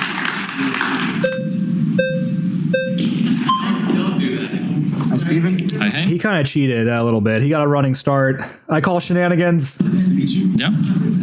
All right, so if Trump is going to be bad for inflation, why is it that when he left office in 2021, inflation was at like almost an all-time low, practically non-existent at 1.4%? Yeah, the other guy kind of already asked this question, dude. As soon as he left, that's when inflation started rising with the Biden-Harris administration. If he's going to be bad at inflation, why was the economy so good his whole 4 years? If you look at all the polls from any news site, even CNN, which is more left-leaning, you'll see that people in general say that they trust Trump more with the What economy. did Donald Trump do that made the economy so good in those 4 years? The question should be, what did he not do? He didn't do anything. Exactly, I agree. He didn't do anything. He didn't do when the anything bad. He stayed good the entire 4 because the times. economy had been Well, conservatives basically think that if the government stays out of the economy, it does well. It's a matter of leaving it alone. Don't tax people. Don't regulate businesses. That's what leads to the best results. That's what leads to the most growth. It's kind of a dumb point. Like, what did he do? But like, conservatives don't want him to do something. So like, what's your point? growing ever since Obama brought us out of the end of the 2007 collapse. Again, another Democrat president comes in, whether it's 2008 with Obama inheriting the housing crisis, or whether it's 2020 with Biden coming in and having to deal with COVID. Yeah, he had to come. Wow, you have two examples of a thing. So therefore, it must have happened that way throughout all of human history and American history or something. Like, Okay. And it's been like, I mean, I don't think that Bush is responsible for the housing bubble bursting, but I don't think that Obama is responsible for. I mean, I just don't understand this argument. Like, I don't think that Biden is responsible solely for inflation. You can't blame everything on Yeah, Trump's not responsible for COVID. I don't think. I don't think Biden is responsible for inflation entirely. I mean, I think he made it worse. COVID. Okay. you we're can doing blame a better lot than- on COVID. It was a really big deal, and we are doing better than all the other countries right now. I agree. Under Biden, that's true. Yes. Yeah, and when Trump left office, he was also in the middle of COVID too, and inflation was still at 1.4%. Why has it tripled? Why is it Donald Trump tripled spent like the under first year Biden? of COVID, or the first like month of COVID, pretending it didn't exist.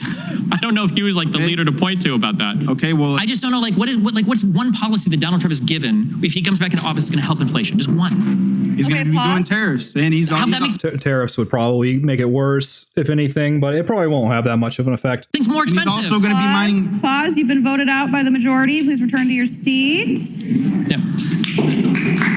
But I don't understand the point. Like, why would Trump need to reduce inflation when inflation's already down? Like, that's the Democrat talking point. Like, inflation's down. Like, Biden and Harris fixed it, so it's not a problem. So why would Trump need to fix a thing that's not a problem? Doesn't make any sense.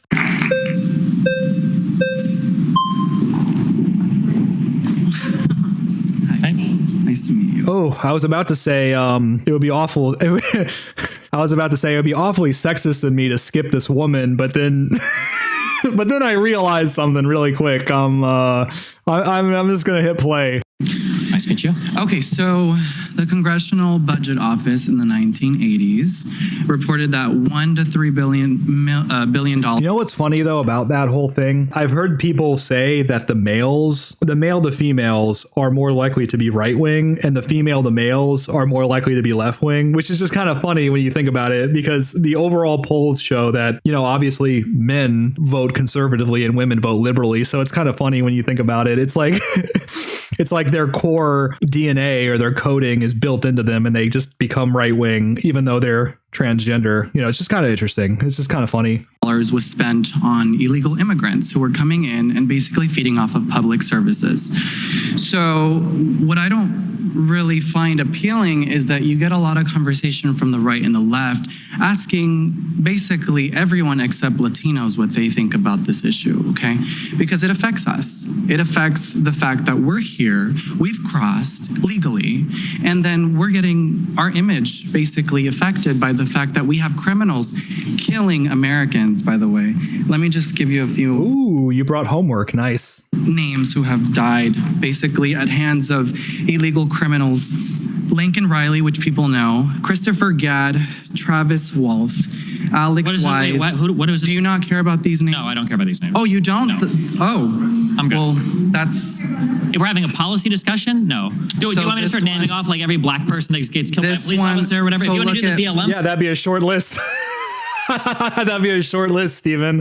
tactics, I mean, we can do that, but like, Look no, at I don't this care. one. A 12-year-old Travis Scott, a baby by 2 years old. All death, all murder. You is have a son, tragic, right? But what is the? You have a son, right? It has nothing to do. So with if your son was conversation. killed at the hands of an illegal immigrant who was a criminal, you would care about the southern I would border. also care if he was killed by. Okay, never mind. I take it back. This clearly is a woman.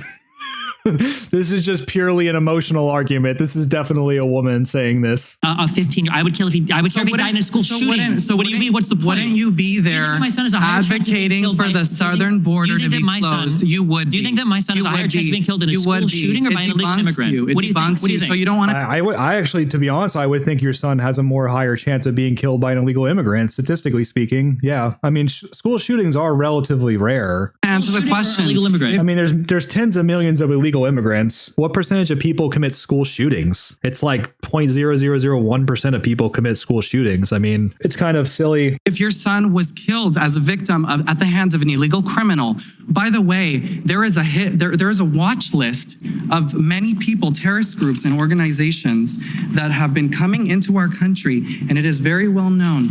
Look, let me tell you. Okay.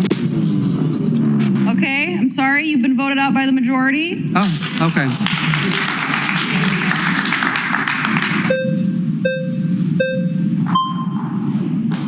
So, as everybody's already discussed, tariffs are actually beneficial to American manufacturing.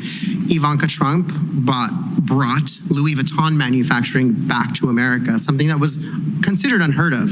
Why do you think every single economist hates tariffs? Why do you hate America? I don't know if I buy that. Yeah, every single. I love how they just sit there and do this thing where it's like, oh, every single person agrees with me on this. It's like, bro, like that's not a fucking argument. Manufacturing. I hate America. I don't know. What kind of a question? No, because manufacturing jobs actually bring people out of poverty. So what is your problem with manufacturing in America? My problem is in America, because we're such an educated country and because we're such an advanced country, we can do more with our manufacturing than making the most bare bones things that other countries might be better suited towards creating. So the reason why Elon Musk came to America to do Tesla and SpaceX doing our manufacturing? To do baser manufacturing, we can do more. We can do more You're complicated. saying that the lowest rung of our population isn't important enough to actually provide them a job, even if it is a manufacturing job. They have jobs.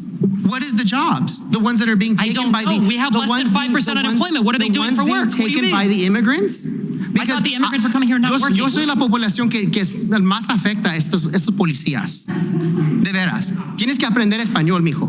Not very well. Something about the policies affecting you. I don't know what. Yeah, don't lie, Stephen. We know you understood him perfectly, okay? Yeah. My community is the one who's going to be affected by the policies. I mean, really, black communities are probably going to be affected more by the policies, to be honest. But yeah. That are what are you talking about? What policies? Kamala Harris's policies and Trump's policies, we benefited. My community benefited. What? From what policy? What are you Because when you bring in an unskilled labor population, they're going to compete with Americans who are also low-skilled workers. Do you think that we have an employment? You don't think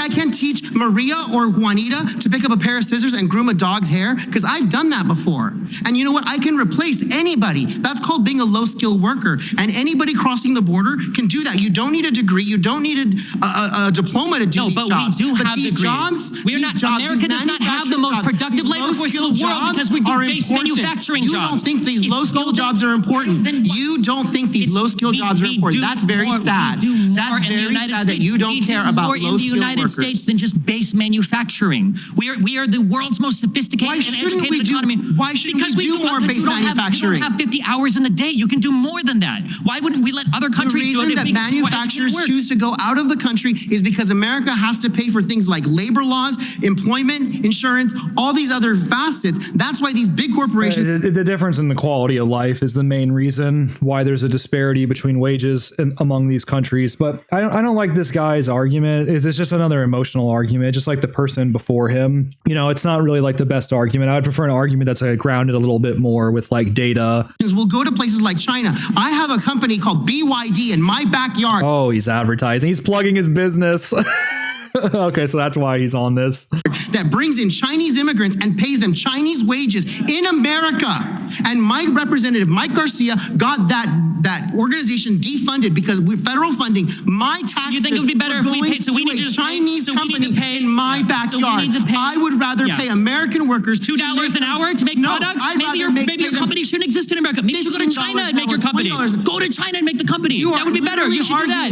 Yes, I'm arguing that American workers can earn more money than you are very sad. I'm saying you don't love America. Elon Musk. You are proving that you don't love America because you don't want Americans to benefit. You don't want American manufacturing to lift people out of poverty. That is sad.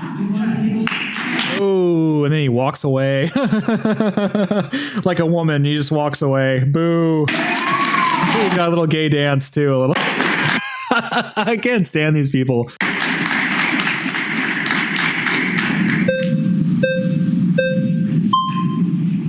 Hi, what's up?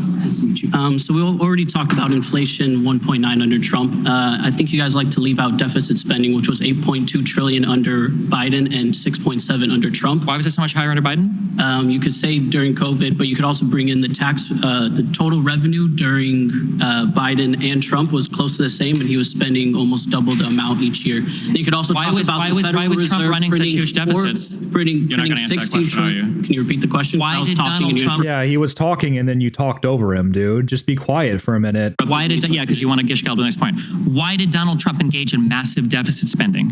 Why did Donald Trump? Because he's a Republican. The answer is so obvious. Engage in massive deficit spending? I don't know the answer. Can you answer it? Yeah, because he likes to spend, because it makes the economy look better. Okay, so the same. Well, it makes the economy perform better. It doesn't really make the economy look better. I mean, obviously, when you do tax people and you tax businesses less, the economy is going to grow. Thing that Biden and Harris does. Yeah, but they have a reason because they're coming in under at an increasing rate to stave off recession. Okay, then what about the Federal Reserve printing $16 trillion in 2 years? What about the Federal Reserve? From 2021 the Federal to Reserve's 2023? monetary policy. No, because my point is, you like to blame inflation only on COVID, but you don't want to take in deficit spending. You don't want to. You say that, but earlier in this debate, you said that Trump leaned on the Fed chairman to basically get his way regarding the interest rates. So which one is it? Take in the Federal Reserve printing money. You also don't want to. If you want to talk about the Federal Reserve rates were not only low under Trump, he pressured them to be low. He literally bragged. Dude, he says it right after. I just love how he's like, the presidency has nothing to do with the Fed. Oh, by the way, Trump pressured the Fed to do this thing. It's like, oh, okay, which one is it, dumbass? About it in his interview, and he said that when he comes back in, one of his goals is to keep the federal interest rates low. He talked about bringing Jerome Powell into his office and threatening him to keep the rates low. So if you don't like deficit spending, if you don't like the Federal Reserve's monetary policy, if you don't like free money, then it feels... At the end of the day, the president can say anything that they want. The Fed operates independently of the government, and they basically can do anything that they fucking want. And again, the idea that the president is going to be really mean to Jerome Powell, and so Jerome Powell is just going to become a puppet, and Trump's the puppet master. It's, again, that's silly. That's just fucking silly. At the end of the day, the Fed does what it wants, and it doesn't give a shit about the president. That's just the reality of it. It's like Donald Trump is literally the worst case for you. Well, wouldn't you say the deficit spending is causing inflation? So doesn't that take more money away from Americans by your logic? I don't know if it takes more money away from America, but deficit spending can lead to higher. Okay, so again, if Trump had large deficit spending budgets, then why did we not have the inflation when Trump was president? Inflation doesn't take money away from Americans? It can. It's more complicated than that, but yeah, it can. But I'm saying that deficit spending in and of itself is generally inflationary, but there are reasons why you might want a deficit spend. For instance, it's better to have some inflation than it is to have a recession or a full depression, right? Okay. Yeah. I'll agree with that. Now, you bring up tariffs. Now, why did we extend them under Biden, and then why do we double the tariffs from Canada as well if tariffs are so bad? So when Biden does it, it's okay, but when Trump installs them, they're horrible. So the issue is, if you're talking about specific tariffs as retaliation because somebody else might be tariffing something that they shouldn't if they're engaging in that, then that type of thing, as was discussed earlier, I think is okay. The reason why a lot of them came in under Trump and they weren't rescinded under Biden is because once somebody's put a tariff in place and then a counter tariff comes up, you have to engage in a negotiation to bring them down. You can't take yours down unilaterally because you just get screwed. So do you think So basically, it's okay when our side does it, is all I get out of that. I must agree that 10% tariff is bad? Yes. You should look at a study 2019 by Jenny Tang, Brent Newman. I would never look at a single study on that. Yeah. Increase in inflation. That's time. Please There has to be a meta study for me to look at it. Single studies are just beneath me. return to your seat. My next claim is Donald Trump is a fascist. Oh, dude, they just keep getting fucking dumber.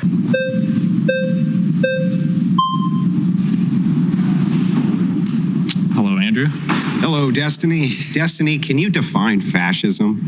I was... Right out of the bat, he's kind of doing the trivia thing. Tell me what this word means. You know, I don't like that kind of thing, but obviously, like, Steven's definition is going to be something stupid, or it's going to be something correct, but just doesn't pertain to Donald Trump, is what it's going to be. I would say the two big points for fascism would be ultranationalism and authoritarianism. Okay, what is authoritarianism? I would say that authoritarianism is trying to centralize as much power in like a structural sense into one part of the government, and then in a broader sense, it usually means undermining a bunch of liberal values that you would find, like, say, in the... So then how is it that every part of the government which accrues more and more power to itself every single year aren't a bunch of fascists? Because the government gaining power doesn't necessarily make it fascist. You could say there might be governmental overreach, I'm still not even sure. What is fascist here, Destiny? What is fascist? I would have thought he would have challenged him on the claim that the government power is expanding. Like, what does he mean specifically by that? I said, Giovanni Gentili, we have definitions of what fascism is. We have third partyists who are out there right now who are fascist. They claim Trump is a populist. Can you tell me why they're wrong and why you're right that he's a fascist? Well, I would have to know their exact reasons for why they reject Trump being a fascist, but I would say that Trump is a fascist because he's not a fascist. Internationalist these are and your authoritarian. claims. These are your claims. I'm not right? claiming anything that those people said. You I've claim given you my that definition for fascist. I gave the two parts. I can explain them more if you want. So let's start with ultra-authoritarian. Why I said ultranationalist and authoritarian. What is ultranationalism? So I think ultranationalism is when you engage in a hardcore protect. Ultranationalism is when you do a 25% tariff, which is what America has had up until 1930 something. It's like, this is going to be his retarded argument. Ideology that usually involves shutting yourself out from the rest of the world. That could be in forms of international affairs like military conflicts, and it could be in the forms of ultra protectionist in terms of trade and shutting down things like immigration in order to protect your own native peoples. Oftentimes there's a heavily racialized element, but it might not have to be. Okay, well, Donald Trump, you're not saying has a heavy racialized element, are you? I'm ambivalent. I don't really care on that much. I think that he qualifies or satisfies the term without that. But okay, so let's dive into this real quick.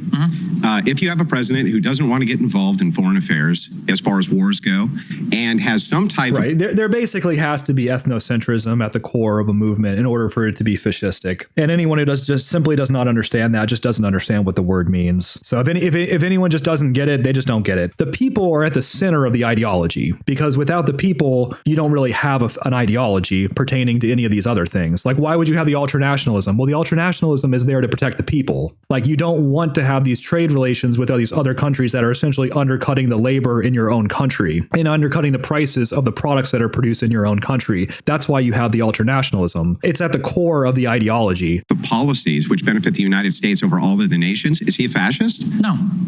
Well, I'm still confused as to what makes Trump a fascist. That's because I had two parts of that, and you missed the authoritarian one. What you described there before was just like protection. Well, when you said authoritarian, what is he doing, which is accumulating all power to himself? So he's trying to centralize power in the executive branch of the government, and specifically in the presidential part of the government, of the executive branch. How?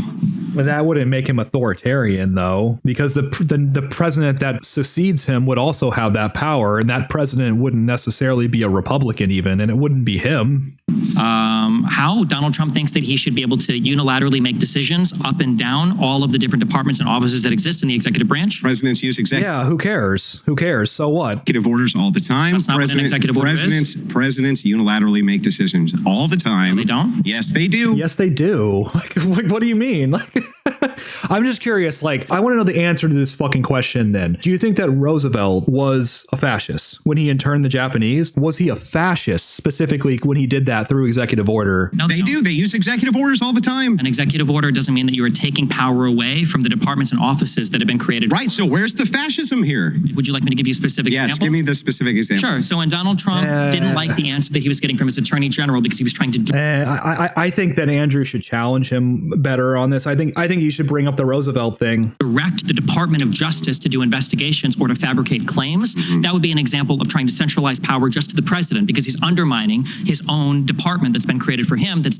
supposed to have some level of independence, that's tasked with doing investigations. Let me ask you a question. Is the president of the United States the commander-in-chief of the armed forces of the United States? I believe so. You believe? You believe so? Why do you say that? Of course, yes. So, unless something's changed. Do they have control of the entire military apparatus essentially as the commander-in-chief? As the commander-in-chief, yes. Yes. Yeah. Is that fascist? No. So they have basically almost unilateral control by your own metrics of the most mighty military on planet Earth. That's not accumulating enough power, centralized control to one person. It's the fact that he tried to slay some fucking electors. Really? So the president being the commander-in-chief is specifically laid out in the Constitution. That's an authority granted to him. That doesn't matter. The Constitution could grant the president fascistic powers over the country technically. Like, no, it doesn't. But I'm just saying those things aren't mutually exclusive. Like, so what? Know what's fascist about Well, because you said it's ultra power. It's this idea of having central power. Military, if you have the central power, never bring that up for him. But if you have the central power of the most mighty military on planet Earth and the codes to the largest nuclear armament on planet Earth, Russia's is larger than ours by raw number of warheads, but whatever. Already have all of the central power, bro. Really? Yeah. How do the nuclear codes help you direct your Department of Justice? Okay, I'm sorry. Is he the commander-in-chief of the United States Armed Forces? Are you just arguing that he's the commander? I already agree with you. I don't know why you keep arguing. What I'm arguing to you is I'm asking you, how does the commander-in-chief use the military to ask me? It's your claim. I'm asking you about your claim. So and your claim is, how does that make him control the DOJ? How does the military help him control the DOJ? Back up. That is the most powerful position I can think of for you to be in, period. How could you powerful position. That's a powerful... What more accumulation of power would you want for a fascist dictator? Gotcha. Okay, so that's power. The the obvious thing would be that he's in power and that he gets to remain in power and nobody can challenge his power. That's what authoritarianism would mean. It wouldn't mean he's in control of a powerful army. That's kind of silly, Andrew. In that you controlled the military. That's it. That's just control of the military. Yeah. For the FBI coming to your house to arrest you, for the DOJ filing charges against you. You said the military to do it. No, the president doesn't do that. I don't know if I don't believe that he can. I don't believe you can. I don't think that you can deploy the military to arbitrarily arrest U.S. citizens. You've been voted out by the majority. Please return to your seat. It wasn't Andrew's best performance, to be honest. I feel like there was some obvious questions he could have asked that would have challenged Stephen's bad position there, that he missed some softballs, to be honest, but whatever.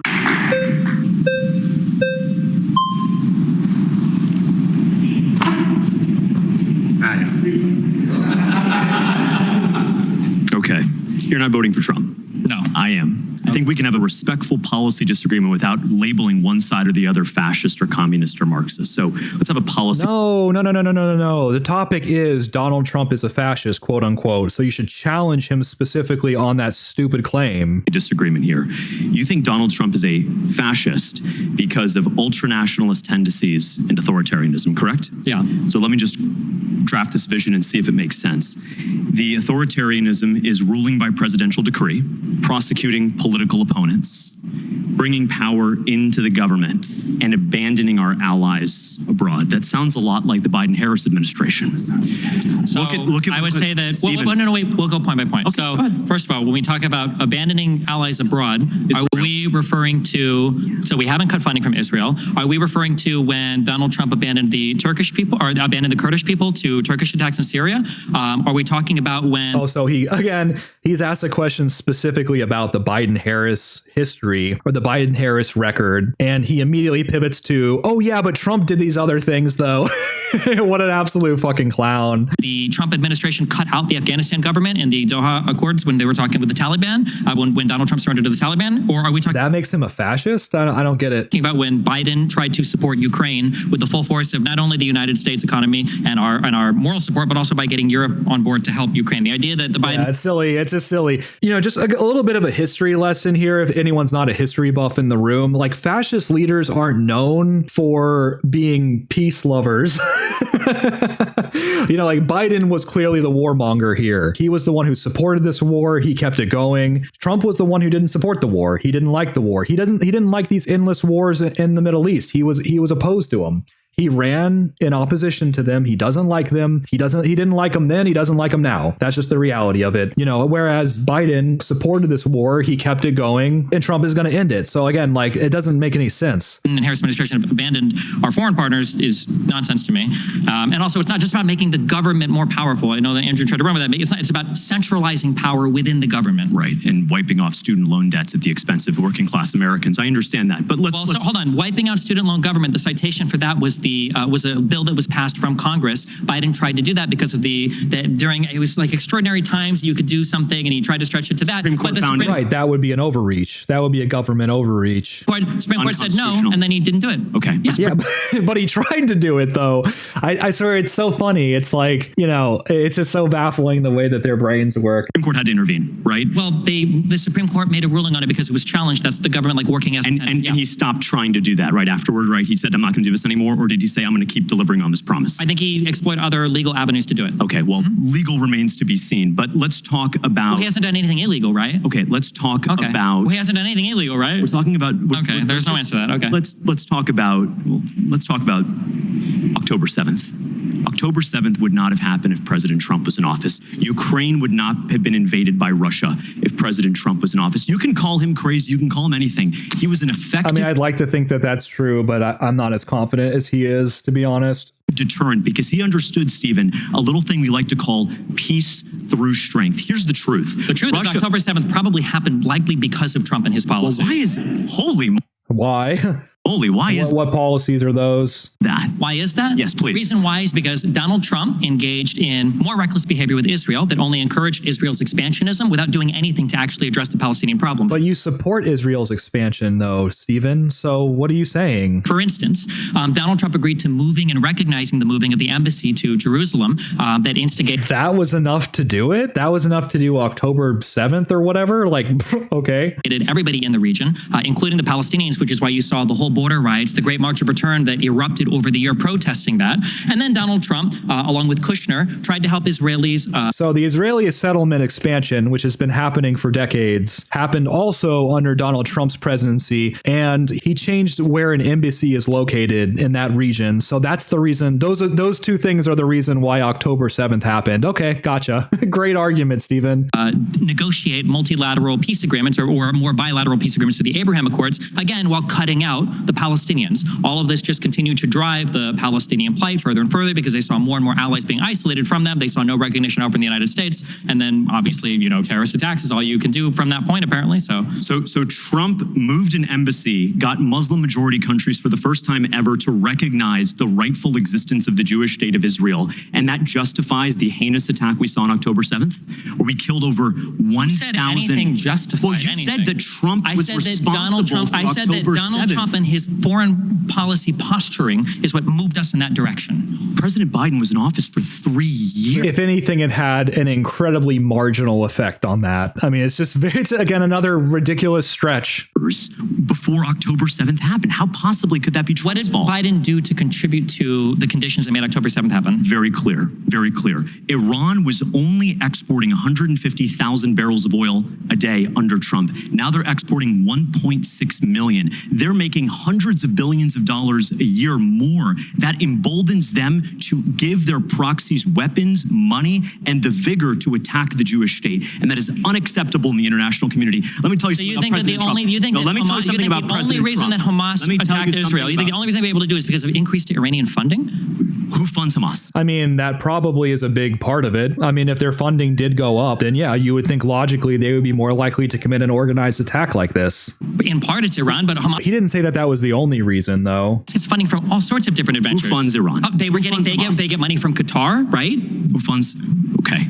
Who funds Hamas? Of course they do. Right? Probably Who gives more money. I think. No. It might have been Qatar, I think, actually. Well, they give them a Ritz-Carlton hotel room, but listen. No, they were transferring a whole lot of money to the Gaza Strip. That was one of the big things, one of the big scandals that Netanyahu was involved in, was allowing that money to pass through to the Gaza Strip under his supervision. He just loves to talk over this guy. He just loves to talk over him so he can't get a point in. It's like, where does the majority of their funding come from, though? That's the question. Does the majority of their funding come from Iran? Maybe it does. I don't know. Logical reasoning here. If Iran gets more money, that's good for Hamas, right? You agree on that?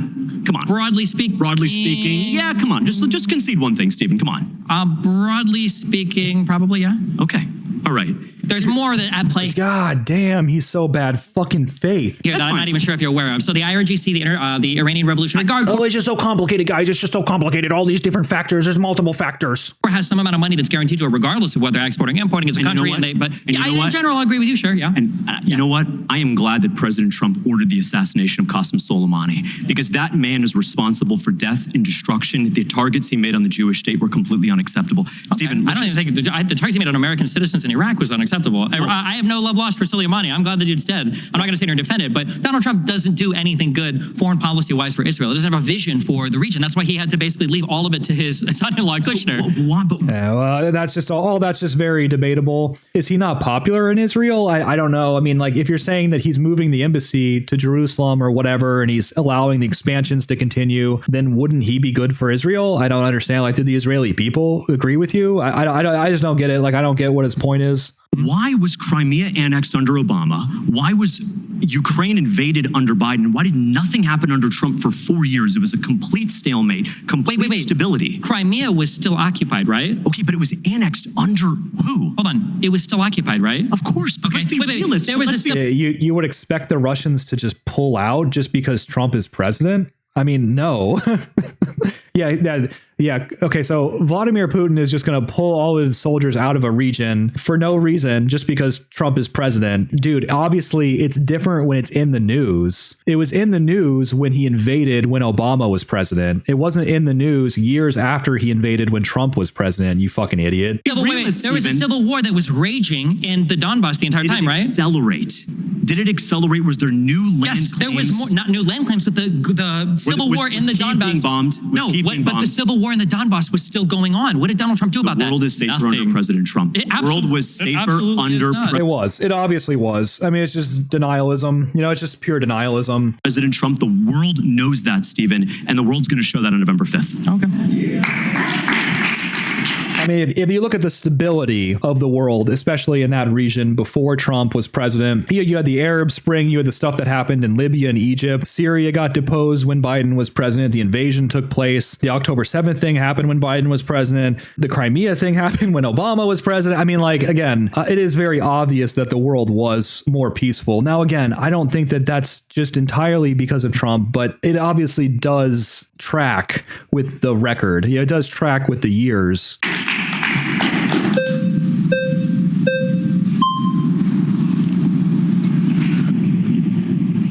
So would you attribute fascism to maybe a dictator? I mean, a dictator could be fascistic, sure. Okay. So on Biden's first day in office, he signed 17 executive orders. Trump signed 1. Most of the executive orders that Biden signed were to halt like the border and other Trump immigration policies. I don't think executive orders have anything to do with fascism. Would you attribute those to being a dictator? No. Not at all? No. Okay. No. Well, then what other claim do you have that he is a fascist compared to? I think that Donald Trump reaching into and trying to direct his apartments to do probably illegal things. Well, Biden did that too with Facebook. He came out and said, Zuckerberg came out and said that Biden and Harris came to him to pretty much limit what Trump. I don't think that was the claim. I think that what Zuckerberg It was literally the claim. I think Zuckerberg like literally said that. Said was that he felt pressured by some of the intelligence agents. Dude, it's like this wordplay thing. Oh no, he didn't say that. He said that he felt the pressure. It's like totally different, guys. Totally different. Like, shut the fuck up. To censor stories that they had censored, and he felt like he regretted that or he didn't want to do that. Like but I don't think anything. Laptop, for example. Well, that wasn't done because of any direct pressure from any of the intelligence agencies. We saw that in the Twitter files. There was never a claim. Well, then why would Zuckerberg come out and say, I'm not going to? Well, I'm talking about the Twitter files. Zuckerberg had his reasons that he listed in his letter to Jordan, but none of this was illegal. Well, I'm not saying it's illegal, but I'm saying, would you not say that's kind of dictatorial, kind of fascist? No, I don't think so. It's all like out in the open. Like at the end of the year, like Twitter and Facebook are publishing like how much they're charging government for the these. roles were reversed. Yeah, but if Trump had done it, you would call it fascistic. And then Trump did that to Biden. Would you then call him fascist for doing that? For doing what? For pressuring, as you said, Zuckerberg or Meta to limit. If Donald Trump's intelligence agencies has felt like there was like information that was being illegally offered into the United States from foreign enemies or whatever, and that department was like, what was that? What do you mean foreign enemies? Top was proof. No, but that was the word. The laptop wasn't proved to be anything, but that was the fear, and that was the. But the story of the laptop was clearly not prioritized by these tech platforms. In other words, it was pigeonholed by these tech platforms. Like fear that they had shared with those companies, but they didn't force them directly to take any action. Again, we can read the Twitter files. We can go through the emails. I'm not talking about Twitter. I'm talking about Facebook. I'm talking about Meta. For Facebook, Zuckerberg also didn't allege any illegal action. He just said there was pressure from some of the agencies because to like censor what they perceive to be as threats or misinformation. Do you think that it has to be illegal for it to be fascistic? Why do you keep saying that? Or whatever. I think some of it had to do like COVID misinformation and shit as well, I think. Okay. Which we can argue, like, should they have the role to do that or not? I just don't know if that's necessarily fascistic, like Donald Trump trying to direct his DOJ to like go after certain people or trying to direct his DOJ to like. Biden's done that with all the. There's zero evidence for any of that. And probably it's almost certainly not true if you look at how Merrick Garland has gone after, for instance, his son. Okay, pause. You've been voted out by the majority. Please return to your seats.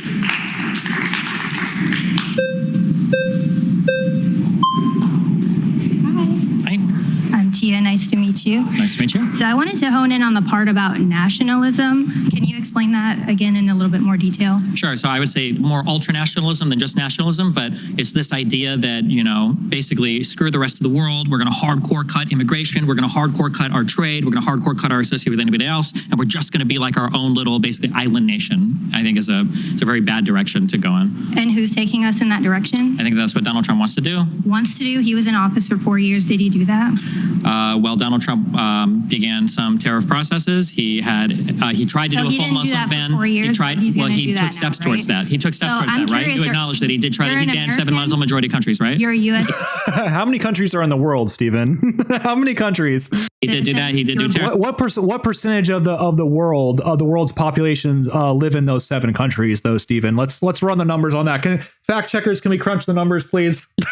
That's a stupid point. You acknowledge that, right? Do you like being an American? NATO. Are you glad to be able to live here? I'm glad to be able to live here. Am I glad to be an American? I am, but I don't know what that means to you. But to me, Which is interesting because something that I've started to realize in the last few years is people who love America, who love living here, have been titled nationalists, and it's like a threat all of a sudden. People that label themselves MAGA that say they love America have nothing to do with American values and nothing in common with the core values of this country. So they are It's just silly. I mean, it's just dumb. It's just dumb. Least American people.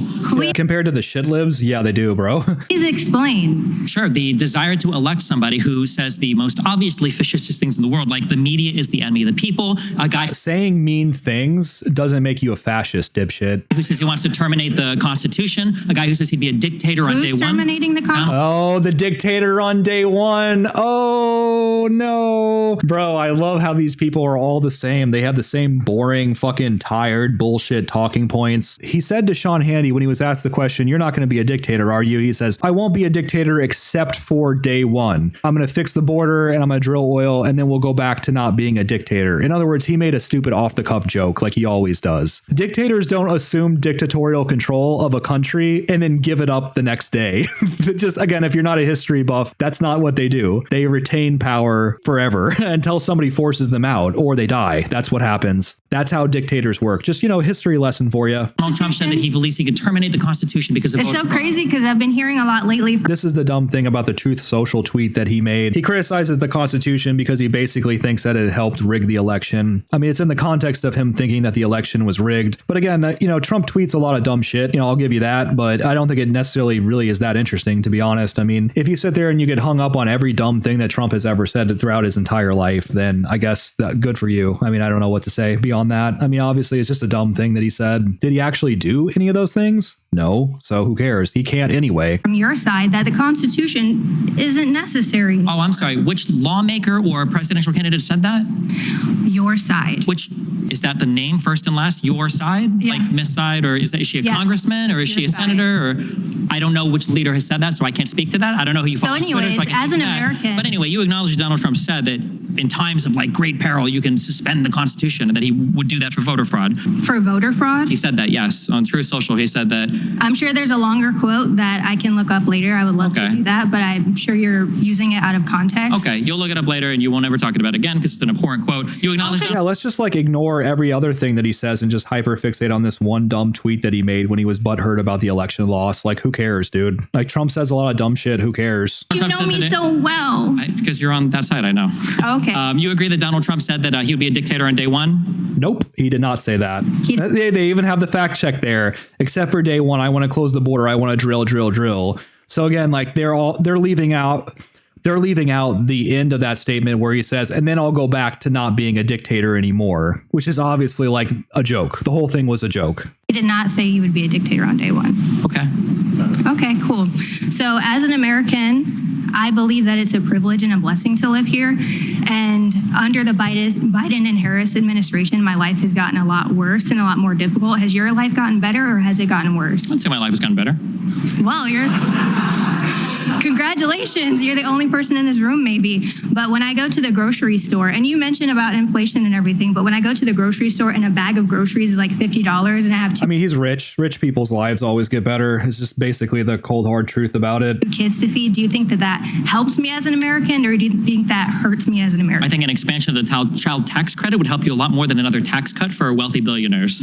A couple $1,000s. Again, this is just more of this sort of double speak thing. I mean, a tax credit is basically the same thing as a tax cut. It's essentially the exact same thing. It's just so dumb. I'm gonna change my when you sit there and you run the numbers on it, maybe Harris's plan might be better for her, perhaps, but to just be the tax credit would be so much better than the tax cut. It's just such a stupid point. It's just so dumb. Life, especially when another $6,000 a year wouldn't help you at all with groceries.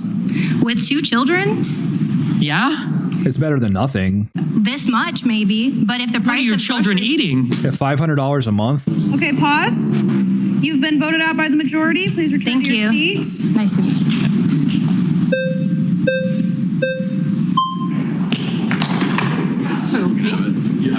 Hi, nice to meet you. Oh God, another one. Oh no. See? So, I would like to address, because earlier I feel like this was kind of dodged on a little bit. Earlier you directly said that Trump was authoritarian, then you said he was ultranationalist, and then you said he was authoritarian, then you said he was ultranationalist again. You kind of bounce back and forth. So which do you think Well, I would say both. He's both, right? Both, right. But then when the topic of ultranationalism brought up, you said, well, he's more authoritarian. And then that again changed to, well, he's more ultranationalist. So which, in your mind, is he? Is he more authoritarian or is he more ultranationalist? She pronounces that word really weird. Authoritarian? Authoritarian? I don't know. Nationalist. I don't know how to answer. It's like asking if a square is more blue or 5 feet. Well, because you said that. Well, because you said that he was more nationalist, and then you said he was more authoritarian. You said both claims. So I want to know which claim is he more nationalist or is he more authoritarian? I don't know how to say which one he's more of. He's both. Because They're you not said that competing he was things. I don't more. think I You ever said said that. I don't remember. Do you remember what was You his response swapped it to? over. I believe it was first gentleman who spoke. Okay, he might have said something like you said that he was an ultranational. I said yes, and an So authoritarian. another But because question is, just being why one is- of these things is enough to be a So fascist. why is nationalism at all even bad in the first place? I don't know if nationalism is necessarily bad. I think that people kind of swap it out with patriotism sometimes. That's why there's the prefix ultranationalism. Ultranationalism is bad is because when you elevate your own country, just What like did he do for ultranationalism? when he talks about putting terrorists across the board for every single other country on the planet. So yeah, again, like this idea that tariffs all of a sudden make you a fascist when our country has had them for like 200 years is just got to be the most silly fucking thing. And basically, literally every country has had them for hundreds of years. This is just so dumb. It's just dumb. Probably thousands of years, really. Helping our country's economy. It's not. It wouldn't be helping us. He was not helping our economy during his presidency when he was actually literally getting us to import rice to China. Rice to China is benefiting our economy. Is that not? Is replacing China as one of China's biggest farming with ours? And as this gentleman also brought up with our manufacturing, how is bringing manufacturing over here, which is helped by tariffs? How is that? We already manufacture things here. If we've got more people manufacturing baser goods, then we can't manufacture more sophisticated goods. There's a reason Elon Musk, because you only have so many people. Okay, pause. That's time. Please return to your chair. My next claim is the Make America Great Again movement would not exist without massive amounts of disinformation. You could argue that any political movement wouldn't exist without lying politicians. I mean, I think that that's true of shit libs particularly as well. I don't know. I mean, okay. Oh yes, the queen is coming. Hello, Destiny. Hi. Fantasy seeing you here again. Yep. Here to bully me some more. Oh, she's Indian. Interesting. Yep. All right, let's go. Okay. Let's get it going.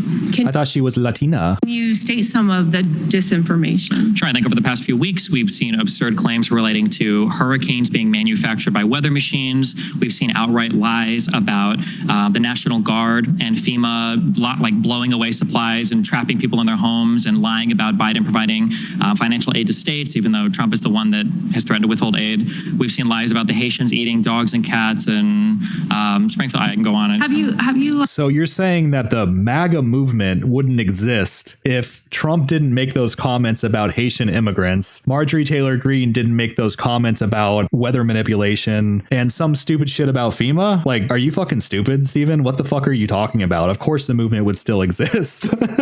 Like, are you dumb? The movement existed before any of those statements were made. Like, what are you thinking? It's just dumb, bro. He's so stupid. Like, he's just so fucking dumb. Like, how in the world is he popular? I mean, maybe he's not now because he might be going to fucking jail, but he's a fucking idiot, dude. When you actually think about these fucking arguments for more than a minute, he's just a fucking idiot. He's just another fucking idiot who's learned how to talk fast, how to regurgitate talking points, and how to do these debate bro strategies. I have a few questions. Yeah. Have you left the United States? Yeah. Where have you been? I've been through Israel and Palestine. I've gone across Europe. I've been to New Zealand. I've been to places in Asia. I don't know what. Okay, so you're like me. You've been everywhere. So you've seen some of these claims. You've like literally seen them to be true, or that they're false, rather. So I mean, I haven't seen how a hurricane is made. Okay. I haven't talked to every Haitian in Springfield. So. all right. So what was the second point you brought up?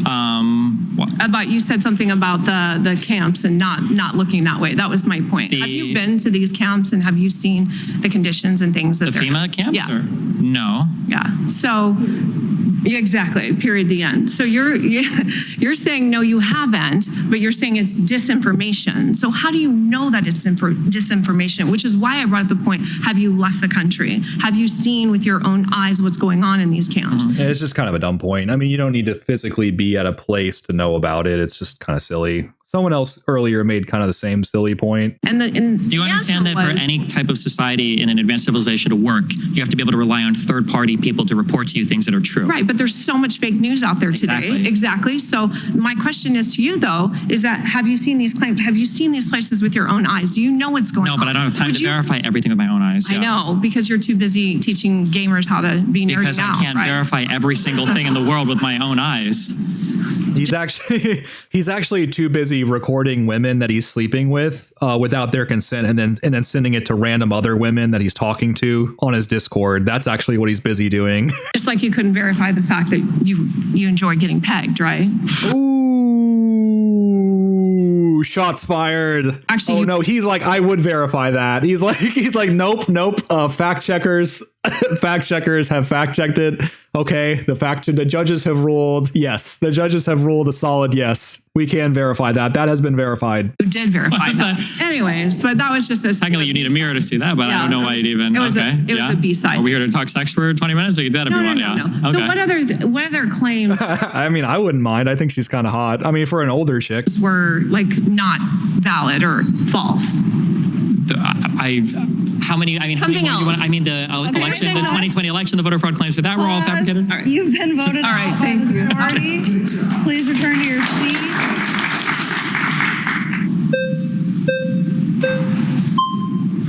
I think that both sides thrive on misinformation. I think average people don't have enough time in their lives to decipher what's true and what's not. I think that's the case for most people who work 9 to 5, unfortunately. But I think that your side also thrives off of misinformation. I think that you actually just did the meme a second ago.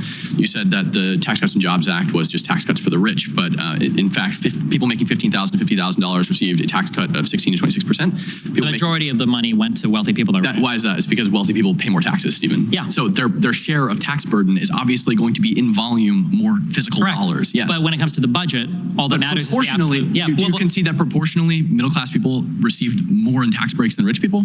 Proportionally to their income? Yes. Possibly. Or their tax burden. But the problem is the effect at the end of the day on the budget then is going to be the biggest outlay is going to be towards wealthy people, right? Our deficits are increasing because all the money that wealthy people are saving, right?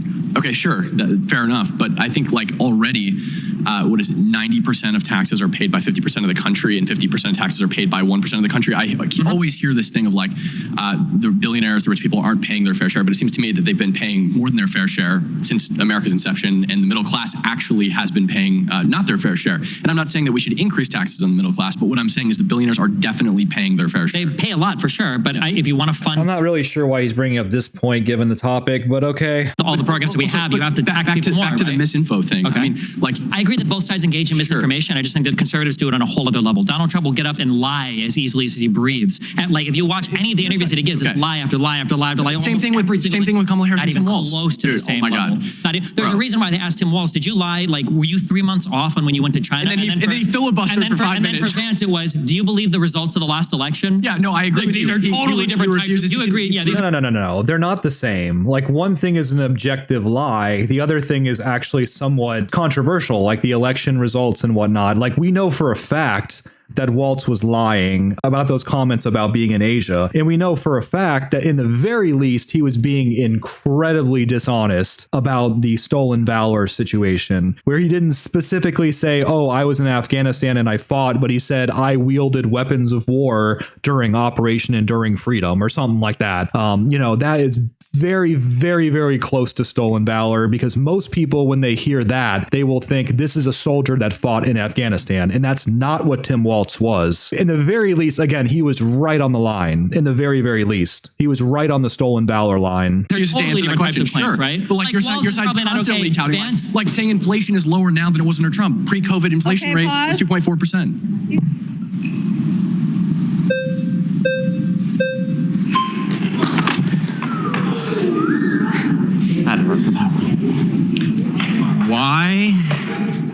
Biden say he ran for president?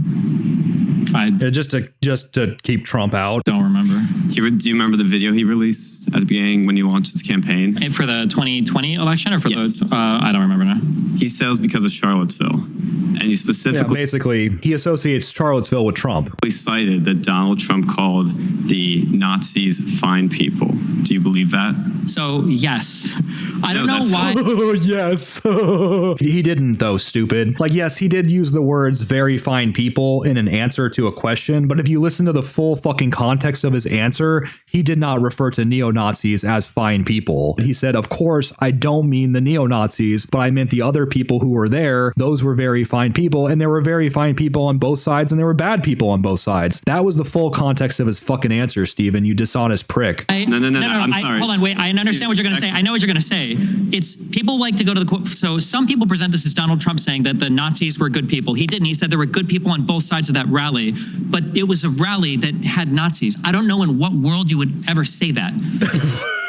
You're just so fucking dumb, bro. Holy fuck. There were people of all kinds of walks of life on the right and the left that were there at the rally. You fucking idiot. There were people who were just milquetoast boomer conservatives that were there on the right. The rally was called Unite the Right. There were people all over the fucking spectrum on the right side of the political aisle that were there. And there were counter protesters that were there from all walks of life on the left side of the political aisle that were there. You fucking idiot. The full quote doesn't it's not exculpatory at all, therefore. It is. It is. You're just too stupid to fucking understand it, or you're lying, or maybe it's both. I don't fucking know. Quote, he said, the Nazis and white supremacists I completely disavow. So he disavowed them. After he was pushed several times to do so. No, that's not true. He said it in the same fucking answer, dude. Speech. He said it in the speech. Okay. He said it in the speech. And they took him out of context and said that he called them fine people. Right after he said the fine people line, he said disavow the Nazis. So that's a lie that the Biden campaign. I disagree that it was a lie. His quote on it absolutely was a lie. Of him saying there were fine people on both sides in a tiki tally on a tiki torch rally. A tiki tally rally. Shut up, bro. You're fucking stupid. That is insanity. He said that is insanity. No, it's one of the easy. This was like a. Just start talking over him. You make a dumb point. Someone calls you out on your dumb point. Just start talking over your debate opponent. On a retard saying like, hey, listen, here's a rally with a bunch of guys. Sorry, my bad. Streamer language. My bad. Streamer language. There's a rally, and on one side you got a bunch of people with tiki torches. How would you describe the rally? And you go, well, there are fine people on both sides. It's the most easy bait in the world to say. You probably should just say that side is a bad side. You're stupid, dude. You're just dumb. Like, yeah, there were some people that were there that were at the tiki torch part, but there were also different demonstrations that took place, different days, different times during the day, all over the city, though, stupid. Considering how much people claim that, like, you have to disavow all the BLM, all of this, all right. It was a protest over the removal of the Confederate statues. There were people that were normal people there. Were there people that were tiki torches? That was at the night before. That's irrelevant. So there's a small minority of people who are there that are actually, like, first of all, does tiki torch now mean, like, literally Hitler? Because what, Hitler's soldiers did night marches? I mean, like, who cares? Who cares if they had tiki torches? It's, like, so fucking baffling to me how dumb this argument is. He disavowed the Nazis. You've been voted out. Please return to your seat.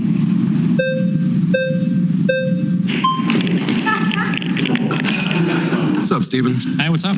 So, tell me, misinformation, you mean like fake dossiers or like rhetoric that has a president get assassinated, attempts to get assassinated? You mean like that kind of misinformation that caused 3 assassination attempts? Do you know why those people tried those assassination attempts? I don't know. You're your friends, right? Didn't you? I don't know. I mean, why do you think? I mean, can you make a logical assumption or a guess? I mean, why do you think? Like one of the Republicans that got shot? Why did they not try to assassinate the other fucking party? Like, why do you think that there was assassination attempts on one party? Right. You have no problem with that, right? My friends. So I mean, that's the level of disinformation. Weren't 2 of them like registered Republicans?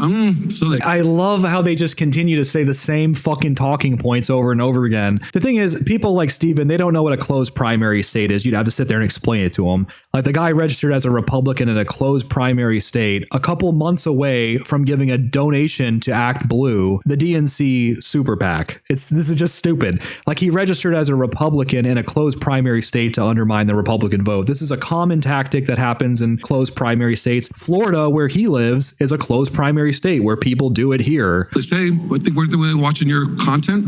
Were they watching my content? That's what they said. Probably. probably. I mean, I watch his content too, though, so because I enjoy hate watching. I don't think it necessarily matters. But again, the point though is that people like the shooter, I'm sure, were brainwashed by people like Destiny. That's it, full stop. I'm not saying he personally had anything to do with it. Of course not, right? I don't know. I mean, who knows? I can guarantee you that that's true. We'll find it out eventually. Maybe, maybe 50 years from now, like with the JFK files being released, we'll find that information gets declassified. Who knows? Maybe it'll happen in my lifetime. But I can guarantee you, what they do find out about this kid is going to be that he was brainwashed by shit libs like Destiny. I guarantee you. Who's they? They, the Jews, or I mean, I don't think that Destiny has any legal liability or criminal liability for it. I don't believe in that. I'm just saying that it is true that I wouldn't be surprised. I don't know about that.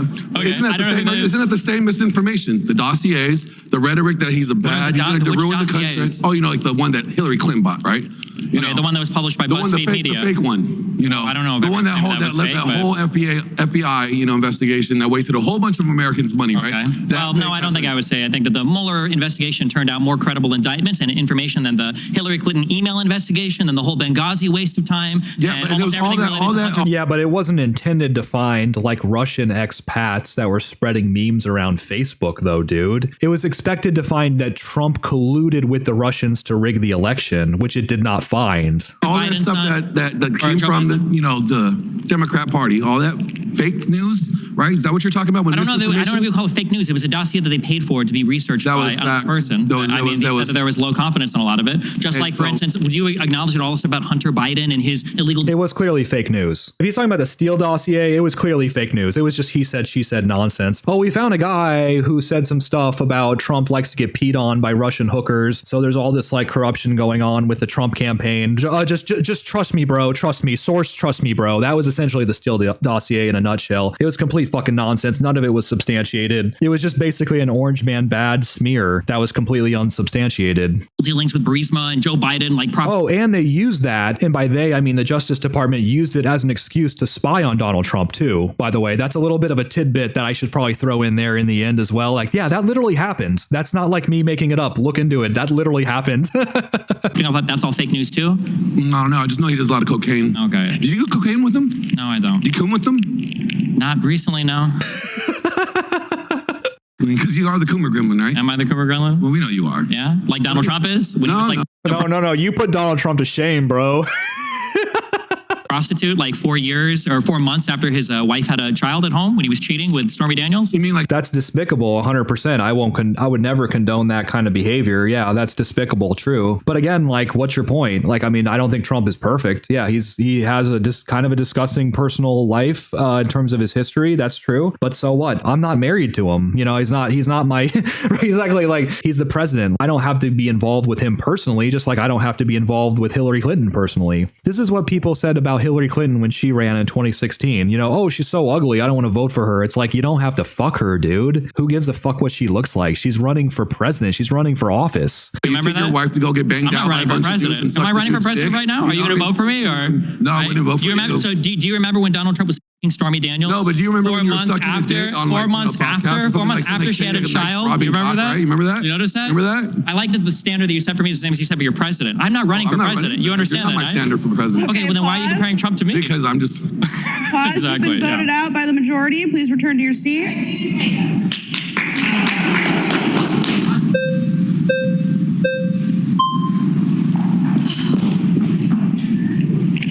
Okay, so everybody seems to be bringing up neo-Nazis and neo-nationalism. That seems to be coming up, and I want to know why. Under Obama, Joe Biden was the vice president. Under Obama, and they are United States government, this is a fact, organized a coup against the government of Ukraine. And Ukraine is known as one of the #1 countries where neo-Nazis are going to train. You have the Azov Battalion, you have the right sector. So the Azov Battalion, I think at its most had like 600 or 700 people that might have been identified as neo-Nazis.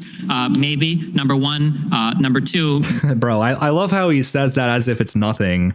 Yeah, like if there was an American battalion that was full of neo-Nazis, like he would just be cool with it or something like that. It's like, well, what are you gonna do? It's just a couple. This is nearly 1,000 people. No big deal. It's like, oh, okay, cool. The United States did not engage in any type of coup or anything. There is a coup.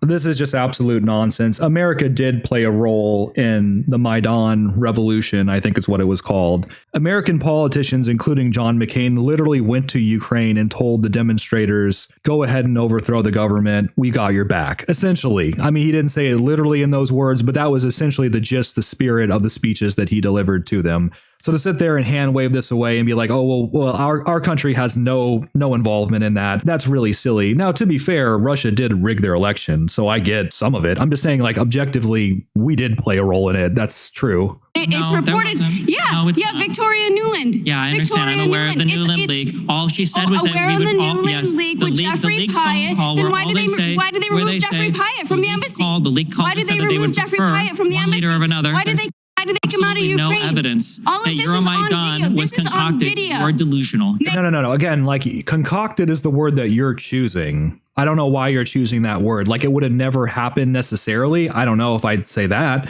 But again, did America have an active role in pushing the Ukrainian people towards revolution during those years? Of course. Of course. I mean, who could deny that?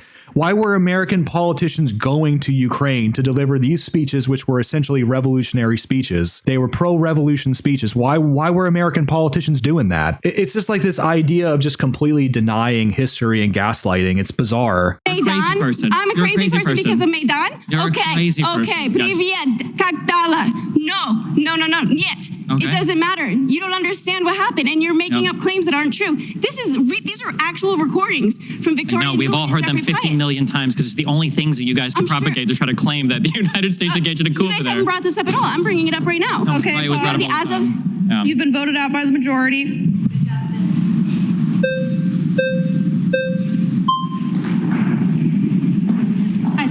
Hi. So I just want to address the fact, recently we had a debate, and so there wasn't any fact checks on Kamala Harris really anytime, especially when she claimed that Democrats don't support third trimester abortion and that it never happens. That recently happened not too long ago in Washington, D.C. with Cesar Santangelo. There were 5 third. I mean, that's just ludicrous. I mean, Bill Clinton vetoed a bill that would ban partial birth abortion, and that was in the 90s. Like, why would the Democrat Party just reverse their decision on that? If anything, they've gotten more radical about abortion, really. Trimester babies who were aborted. We've seen this with Kermit Gosnell as well. Can I ask, what were those 5 babies aborted for? Why does that matter? They were still killed third trimester, fully developed, their spines completely snapped. Was the abortion a part of like a medical procedure for the life of the mother? No. So it was a totally It was an elective? Okay, yes. I'll look it up afterwards. My understanding is 1, this is incredibly rare. 2, I don't even know if the vast majority of Democrats would support this. 3, I don't know if the vast majority of like pro-choice people would support this. But the thing is, over 90% of Democrats actually don't. They are okay with there not being any limits on abortion. If we look at the states, there's 6 states, including Washington D.C., which is a district that has no restrictions on abortion. That means that all of those states are Democrat states. So yes, that side is perpetuating and at least setting a very dangerous precedent that this can happen in those states. I think the reason why they advocate for no laws in those states, and I would have maybe there's a better way to craft a law for it, but the problem is that if you make it illegal, then if a medical issue does come up, there's a potential roadblock or a hurdle there where a person might die waiting to get some type of like legal But someone always dies in an abortion. Someone always dies. A human being always dies. With all due respect, this is an insane position, and I'm not going to take the position. I'm not going to take the position that the life of the fetus is going to be prioritized over the life of the mother because you want to make an abortion illegal there in that case. I don't think you have the right to make that decision. So it's okay to kill a human being. Why would the life of the mother be whatever? Like, what is he talking about? In situations where the life of the mother is threatened, this lady was supporting the mother dying. I don't think she said all that. I think that the mother and I think that the family should be making that decision. So, I don't think that the government should be stepping in and saying, I don't think that the government should allow people to kill people for no reason. But you're saying that you would turn the woman away from medical treatment because she can't engage in an abortion. No, that's not what I'm saying. That's not the claim that I'm making. What I'm saying is that side side is saying that Yeah, it just sounds like he's straw manning her. He's just going off on some dumb thing that she didn't say. no one supports it, that no laws are giving precedent for third trimester abortions when that's happening. And even if it is a small number, say it's 1% of all abortions, that's still over 15,000 abortions. That's 3 times the amount of kids who die in school shootings, which is a tragedy, and that's an issue we all need to fix. But that's still a significant amount of people that are dying from abortion, and no Democrat is acknowledging that. And I think it should be at least acknowledged. Okay, I mean, if Republicans want to put together any type of like pro-choice legislation that they feel like Democrats would support, I mean, then they can have that conversation, but obviously that's never going to happen. So No, when it's Democrats not, are because it's not engaging okay in to kill that, because when Democrats are engaging with that conversation with Republicans bring up the third trimester stuff, but you guys don't actually care about third trimester. How? Why do we not care? Because I'm about to explain it. Because you care about all 3 trimesters. You just use it exactly. So you don't want to ban third trimester abortion. I mean, some people do. A lot of people actually do. This is so dumb. This again, dude. This guy is fucking brain rot. He's just brain rot like personified. I mean, this fucking guy. But some Republicans do. It is true that they do care about the first trimester as well. But plenty of people, even some liberals, don't like the idea that women are having abortions in the third trimester. They just don't like that. I mean, the fetus is viable at that point. They don't like that. I mean, there's people out there who have a center position on it that feel that the first trimester is acceptable, and there's plenty of them are Republicans. You want to ban all abortion, yes, but you absolutely. hyperfixate on the third trimester abortion as a way to get into the conversation. No, because it's happening because your side denies that it happens, and it does happen. Even if they acknowledge that it happened, or even if they ban third trimester abortion, you guys would still want to get rid of all you're abortion. okay with third trimester abortion? Stephen is essentially saying that you're being disingenuous because you don't actually care about the third trimester because you want to get rid of it entirely. So the discussion about the third trimester is essentially bad faith. You could literally just argue that when liberals talk about these states that don't allow these carve-outs for women who were sexually assaulted or women who potentially could have their health compromised by the pregnancy, liberals will argue that that's particularly bad or something like that. But in reality, they want all women to have abortions anyway. Like, you could just literally argue this the exact opposite direction. It's basically a meaningless thing to say. Okay, pause. Can you please return to your seats?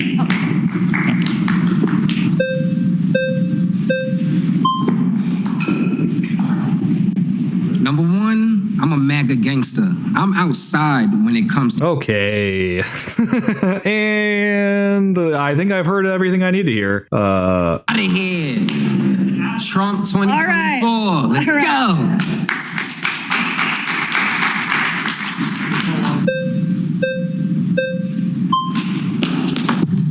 Jesus, lady. She's getting her cardio in. Hi. Hi. Jenny, nice to meet you. Nice to meet you. So you think that people that support Trump are in a cult. Why is that? I feel like Donald Trump is basically untouchable. He can do no wrong. The entire conservative party is basically centered around Donald Trump. Any person that goes against Donald Trump, it can be so many people.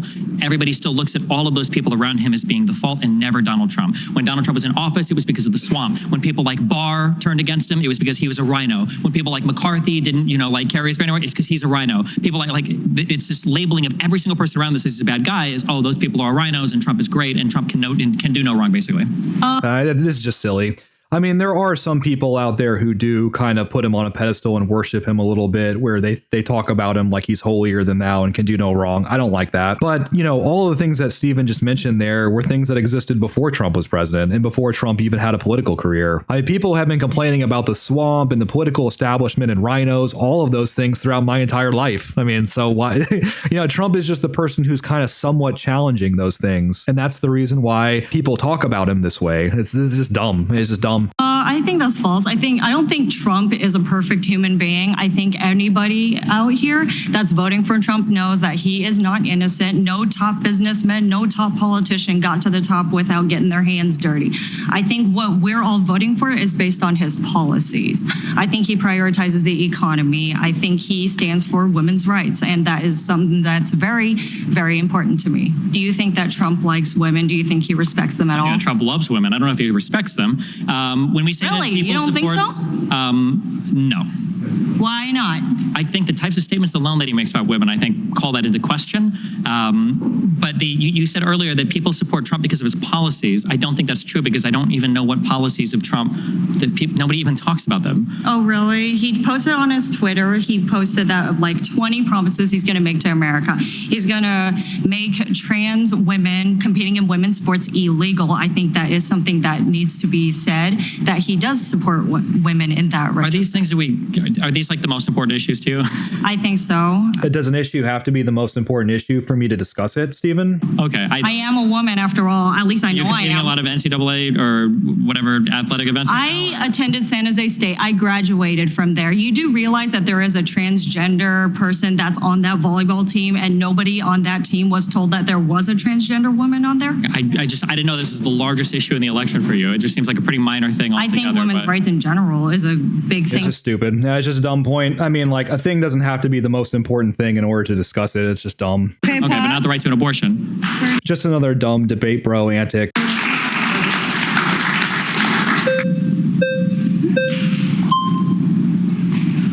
So you talk about misinformation, but you've given us a ton of misinformation right now. You said, seems like nobody in MAGA even wants to talk about any of the issues of Donald Trump. Had multiple debaters come up, talk to you about multiple economic policies, compare and contrast them with Kamala, gave you great reason. I don't think I heard any economic policy from Trump when he was in 4 years. Okay, What were his economic policies? No, back up. Now you're switching. Well, I mean, come on, dude. You talked about several of them in this debate. I mean, the tariffs, the tax cuts, it's the standard shit that Republicans want outside of the tariffs. I mean, what do you mean? So what you just claimed is, I don't hear MAGA people talk about this at all. I don't think I heard any. That's what you said, and yes, they did. They brought up the capital gains policies. They also brought up tariffs. They brought up the tariff policies. They brought up multiple economic policies. Total misinfo. Okay. Total misinfo for you to say they didn't. They absolutely did. Are you disputing that nobody here brought up any policies of Donald Trump? I think that when you're talking policies from somebody, if the only thing you have are tariffs, it's not really a strong policy foundation. I'm sorry. Did you use the word any? You don't hear anybody talk about that? Speaking like a human being right now. Oh, but when Donald Trump speaks like a human being, he's a liar. Trump doesn't speak like a human being. Yeah, he's moron. Anytime. I'm sorry, but Donald Trump speaks like an idiot. So would you say it's misinformation, for instance? Is it misinformation when you say that a firefighter who got murdered at a rally, when you laugh at that and you say that that's totally fine, are you spreading misinformation? I don't know if I said that's totally fine. I think I said I don't really have any sympathy. No, you didn't. You laughed about it. You thought it was funny. Yeah, you literally laughed at it, bro, on Piers Morgan. You didn't give a shit. You were under fire on Twitter for weeks until you finally backed away. I haven't backed away from any of those. Yeah, to be fair, I don't think he ever backed away from it. You haven't backed away from any of them? No, not at all. You don't care that the guy died, right? People died. Yeah, you don't care. When this side is... Shit happens, bro. Like, what are you going to do? I mean, you are talking to somebody who basically feels like a baby can be just aborted, murdered, in other words, like up until, I don't know what, like, I guess right when you, right. I guess the doctor who's delivering the child has to like literally see the head of the baby. And then at that point, maybe it's a problem. Who knows? We'll have a discussion about it. When this side is involved in some of the most violent, divisive.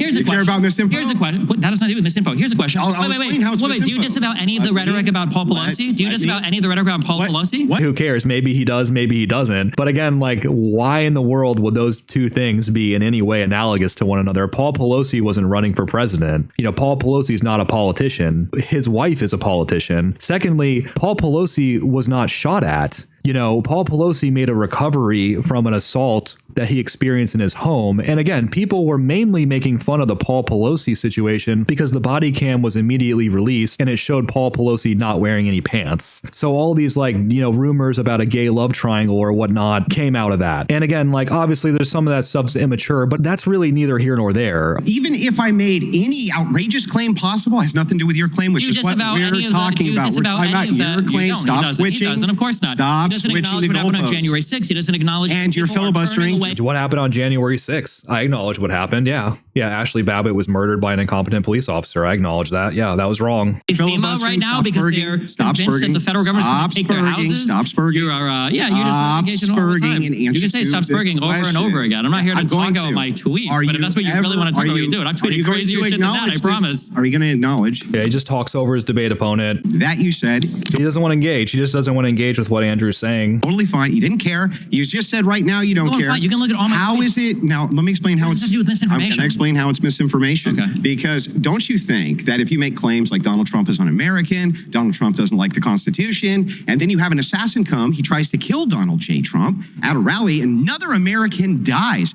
Aren't you spreading misinformation by saying to people, this is okay? Isn't that un-American? I don't think I've ever said this is Isn't okay. it I've said un-American? over and over again that there shouldn't be any political violence in the United That's States. It's great. not good. That's you can laugh. great. You guys are the ones that Donald support Trump it. said that on You January guys deny 6th. it. He said it during January After he 6th. sat and watched it happen for 3 hours. Well, after when the he was guy died, only now you're person- sorry about your What- rhetoric. Who said I was sorry? Yeah, you're not Excuse me. sorry, Please stop exactly. projecting onto me. Not I never sorry said I was at sorry all. about anything. Yeah, you don't- I've not said that. Yeah, unlike you, I have a spine over the things that I say, okay? Number one. okay. Number two, Yeah, you have a spine when it comes to being a complete fucking scumbag. Congratulations. Donald Trump and your side are the ones that have engaged in divisive rhetoric for years. This idea that saying Donald Trump is un-American when Donald Trump himself says that he would be a day one Divisive dictator and rhetoric he would is fun. suspend the Constitution. I'm sorry, if the divisive There's a rhetoric difference speaks between quoting divisive Donald Trump rhetoric and against you, assassinating the that's guy. Donald Trump. Right. I mean, saying that he's Hitler is different than saying we disagree on economic policy or something like that, dude. It's like not the same thing. Trump's problem. Maybe he Your should rhetoric say has that are led to un-American. assassination attempts, and one of the guys who died there, you don't even give a shit. Exactly. The way that you guys are talking about him basically led to him nearly being killed. The way that we talk about your guy leads to what? Jokes on the internet about gay love triangles? Listen to what you're saying, dude. It's stupid. I've said this multiple times, and at the same time, you're like, "Oh, I love America." What kind of bullshit is this, Destiny? Unbelievable. Yeah, it's when you guys start unbelievable. taking accountability for some of the crazy things that you say, come and talk to me, okay? Come and talk to me. All right, I want to go back to kind of your original claim, which disinformation. Well, can you restate your original claim? I think MAGA thrives on disinformation. They are in a totally different reality now than they ever have been. So that actually wasn't your original claim. Your original claim was that The MAGA movement The movement wouldn't exist. wouldn't exist without the amount of disinformation. Yeah, something Right. like that. Okay. So how can you possibly know that? Well, I can't know through all possible worlds if they wouldn't. Right. Exactly. So right off So you just admit that your claim is stupid. Okay, cool. the bat, your initial claim is false. Okay, well, if this is a philosophy 101 class, then you've completely and totally debunked me, sir. Yeah. Wow. Great. I've debunked. Great. Well, so great. Your initial claim is false. Glad you can admit that. Now you want to go to the disinformation topic. Well, one, I think a lot of the rhetoric that you're spewing is very divisive for our nation because a lot of the times you're assuming people's intentions on these things, right? You're assuming that people are purposefully ignorant when you're in no position to actually know something like that. I don't know if people are purposely ignorant or not. I actually, unironically, I hold the individuals a lot less accountable than I do the content creators. Well, but you don't talk to people like that. Well, I usually am talking to content creators. Even most of the people in here, I think, are like on TikTok or something else. I've seen a lot of these faces. Okay, so that's an assumption without any evidence. Hold on, are you saying that I'm assuming without evidence that most of the people that I talk to tend to be like... No, most of the people in this room, that's what you're assuming. Okay. So anyways, again, you're assuming the intentions of these people. I think that the flags and stuff are kind of distracting to the debate opponent. I don't like that. I wish that they would, signal something maybe like anonymously or something if they're going to do this dumb thing where the person can be voted out. And that's not true. You're assuming that we're part of this MAGA cult, which is not true at all. I mean, the guy here earlier literally said that Trump... Well, okay. Well, maybe some people, right? And I don't believe that Trump can do no wrong. And I think most Republicans believe that, right? I'm disgusted by some of his personal behavior. I think his stances on abortion, he's gone way too far left. You've been voted out by the majority. Hey, well, your original claim was false, so that's great to hear.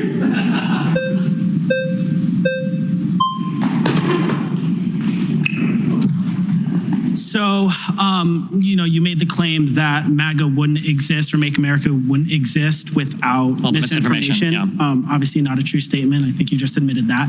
Well, I mean, likely they would. I can't prove that 100%. Okay, and this started way back during the Reagan years. So, that... I think it's accelerated a lot with social media, and it's accelerated a lot under Trump and MAGA. Okay. Because Trump is the first guy that just lies with impunity, and there's no accountability on the conservative side when he does. So speaking of people who, who believe in MAGA, it seems like based off of the rhetoric that you have said, said, you know, all of the people in here and the millions of people who are kind of fall into that umbrella of, you know, believing in Make America Great Again, you know, you act like we're some cult and we're, you know, some evil people. All of us are human. Every person in this room asylum seekers are human, illegal immigrants are human, but you guys talk about Can deporting. you stop interrupting me? I'm talking. Yeah, you're I'm talking. I'm talking. Okay, so am I. Let's be respectful. I don't have to be. So everyone here in this room is human, and people who are Make America Great Again and who go to these Trump rallies love each other and love other people and love humans and want to, you know, they want to see the betterment of society and betterment of everybody in this country. Return to your seats.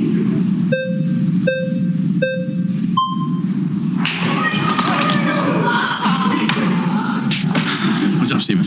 Okay. So again, I think that the misinformation is far more rampant on your side. Kamala Harris. What are like three big misinformation? Okay.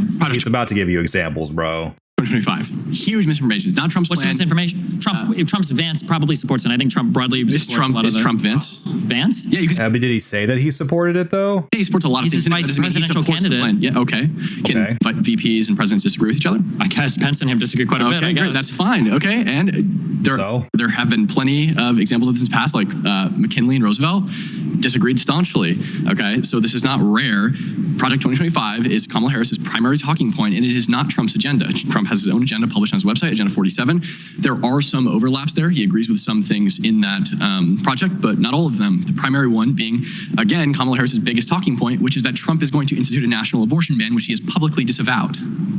Well, I think the problem was for a long time, I don't think he would say no to that, although I think he has said that he wouldn't vote on it. Over and over again, he said no. I've heard him go back and forth on it. Personally, I don't like the project. The Project 2025 thing, he did say he didn't support it. 2025 talking point, I think it's kind of cringe. I don't know if if it's misinformation. Would I go as far as to call it misinformation? I'm not sure. Why? But even why not? If I would call it Why wouldn't you call it misinformation, Dustin? Because it's written by a conservative think tank. Okay, so what? So what? So he can't disagree with a conservative think tank? What are you, stupid? What? I like how Trump is this crazy guy who's just out there doing anything that he fucking wants to do, but at the same time, he's just beholden to this conservative think tank and has to do their bidding. It's like, bro, think about what you're fucking saying. I'd say that if even if I were to grant that as to be misinformation, it's nowhere near on the level of Haitians are eating cats and dogs. Okay. We didn't talk about that though. He asked you a specific question about an unrelated thing. Think that I actually argue totally the opposite, right?